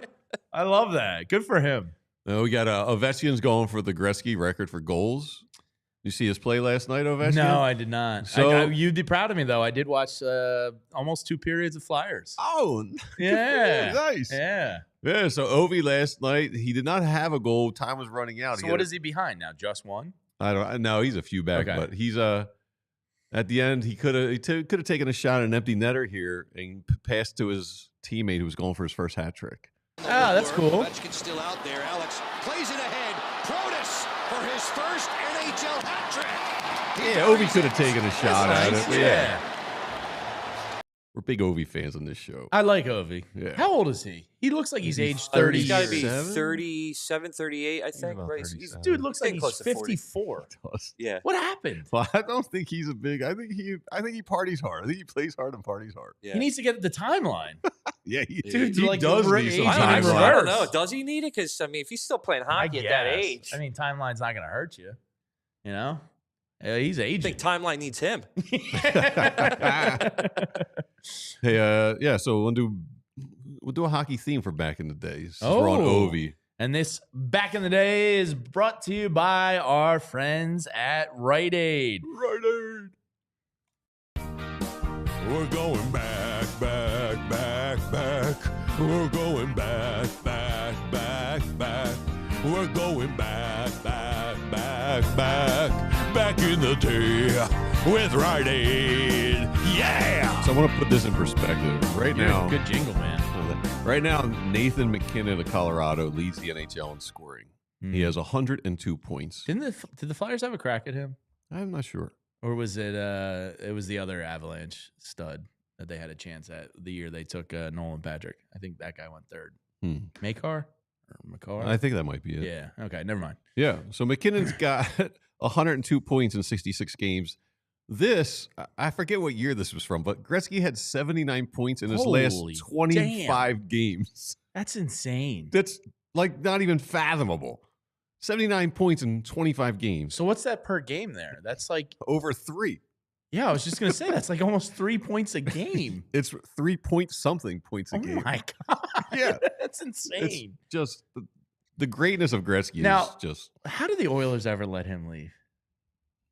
I can't remember that far back. But like, you have possibly like Michael Jordan, Wayne. possibly he's Yeah, like you greatest have that ever. guy. Yeah. How do you ever let them leave the building? I think it might have gotten maybe they just got to a point where they weren't as competitive, and he So wanted to go figure to a it out. competitive team. Maybe, yeah. I you think know? that might have been it. I think But, that like, would be the only way I could What remember. the hell are it. you doing? Letting them go to Los Angeles? Right. All right. Anyway, Yeah, 3 points a game. That's just insane. yeah, it makes no sense. All right. Well, that is going to do it for us here today on the Anthony Gargano Show. Make sure you're staying tuned to all of our videos on demand because we got some great stuff coming up with Anthony and Baldy over at NFL Films today. Some Super Bowl look back stuff, some draft stuff. To everybody that's been watching on our fast channels, Samsung and Roku and Peacock. We appreciate you. Thanks to all of our guests today. Mike Sielski, The Brain, Bo Wulf, the Eagles. What are you expecting today here, VG? Very little. Maybe a Goddard nothing? drop, but yeah, and maybe a cheap veteran signing. Yeah, it doesn't feel like They have to do something. Hendrickson? No. I wish Hendrickson. That would be awesome. But no, I'm not really expecting anything. Nah. Howie warned us. Maintenance. He did. Zach Berman, huddled up with him at the combine, and he said, I'm preaching patience to Eagles fans. Like, I mean, if you ever have a chance to do it, it's right after Super Bowl. Yeah. He's got the equity with us. Yep. Their big signing is going to be Jalen Carter's extension next year. Which is going to be massive. It's going to be like $175 million. Yeah, he'll be the highest paid defensive player, I think. He's worth it. Yeah, he is. And you know what else is worth it? Our Die Hard sale, $36 for a year. VG did the math. He's a math whiz. 75 cents a day. No, not even. A week. A week. Yeah, A I'm week. not very good there. That's bad work by That's me. less than $3 a month. Yeah. I mean, it's $3 a month. So it's a no-brainer. So think about becoming a Die Hard today. You get merch. You get discounts to events. You get an invite to our Discord. And you get all the great writing of our incredible staff here, including Les Bowen and Fran Duffy, Zach Berman, Bo Wulf, Jim Salisbury, Derek Bodner, Kyle Newbeck, Charlie O'Connor, Alex Appleyard, tons of great writers here, and all of that can be yours for like 75 cents a week. Come on. It's a no-brainer. Come on. What are you doing? All right. Thank you to Andrew Frazier behind the scenes. Thank you to Joey. You can't even get an egg for 75 cents these days. You're getting all that content for a week? Dude, I paid $8.50 for a dozen eggs. Dude, I saw eggs for over $10. Oh my gosh, over man. $10 this weekend. Where? At Whole Foods. Oh, well, Whole Foods. Whole paycheck is more like it. Oh, Larry's Backyard Barbecue says it comes out to 7 cents a day. 7 cents a day. What a bargain to get direct, intel from Fran Duffy's brain for draft season. No brainer. Yeah. By the way, quick TV Todd review last night. I started a new show, 0 Days. Robert De Niro. Oh, that's good. That's good. You watch it? I have. Yeah. Okay, we're one episode in. You're gonna like it. Oh, big viewing day for me. Probably my number one reality show power rankings comes out tonight. Oh my! I don't. Temptation Island on Netflix. Oh yeah, he was talking about must-watch. You binge it and watch all of it, or is that like I may space I'm it not out? going to binge it because it's so good. I need to let it. Do they release the full thing? I don't know. Or do they do I don't know. half This is season? the first time they've ever had it on Netflix, so I don't know how it's coming out. Because those shows now are doing like I like to half let season. it breathe and one at a time. Is this a show where they go at it? Oh, it's just couples just fall apart here. Oh, is this the one where they split start couples a up couple? they split couples up for a month, but there's like the dudes have like 20 beautiful temptresses and the ladies have like 20 hunky temptors, and you just get videos of what your partner's doing on the other side of the island, like 30-second snippets, and people go nuts. Is this the one where I saw the guy like on the beach like fall to his knees because he was watching a video of Probably. this girl, like So everyone's falling Something on their went knees super crying. viral. Yeah, probably it, dude. Okay. Yeah. And the greatest part of it is at the end, if there's 5 couples, 4 of them fall apart and they're all sobbing and crying. And they'll be like, oh, and you just hear a guy say, hey, if you want to be on next season of Temptation Island, just email here. It's like, who would do this? Where's the Tuas though? Where's the guys with the bellies and the tan and the beard just walking around? No. Need some reality to that show. Yeah, they're all 9s and 10s. Yeah. All right, that's going to do it for us today. Thanks to all of our great sponsors. Thanks to Andrew and Joey behind the scenes.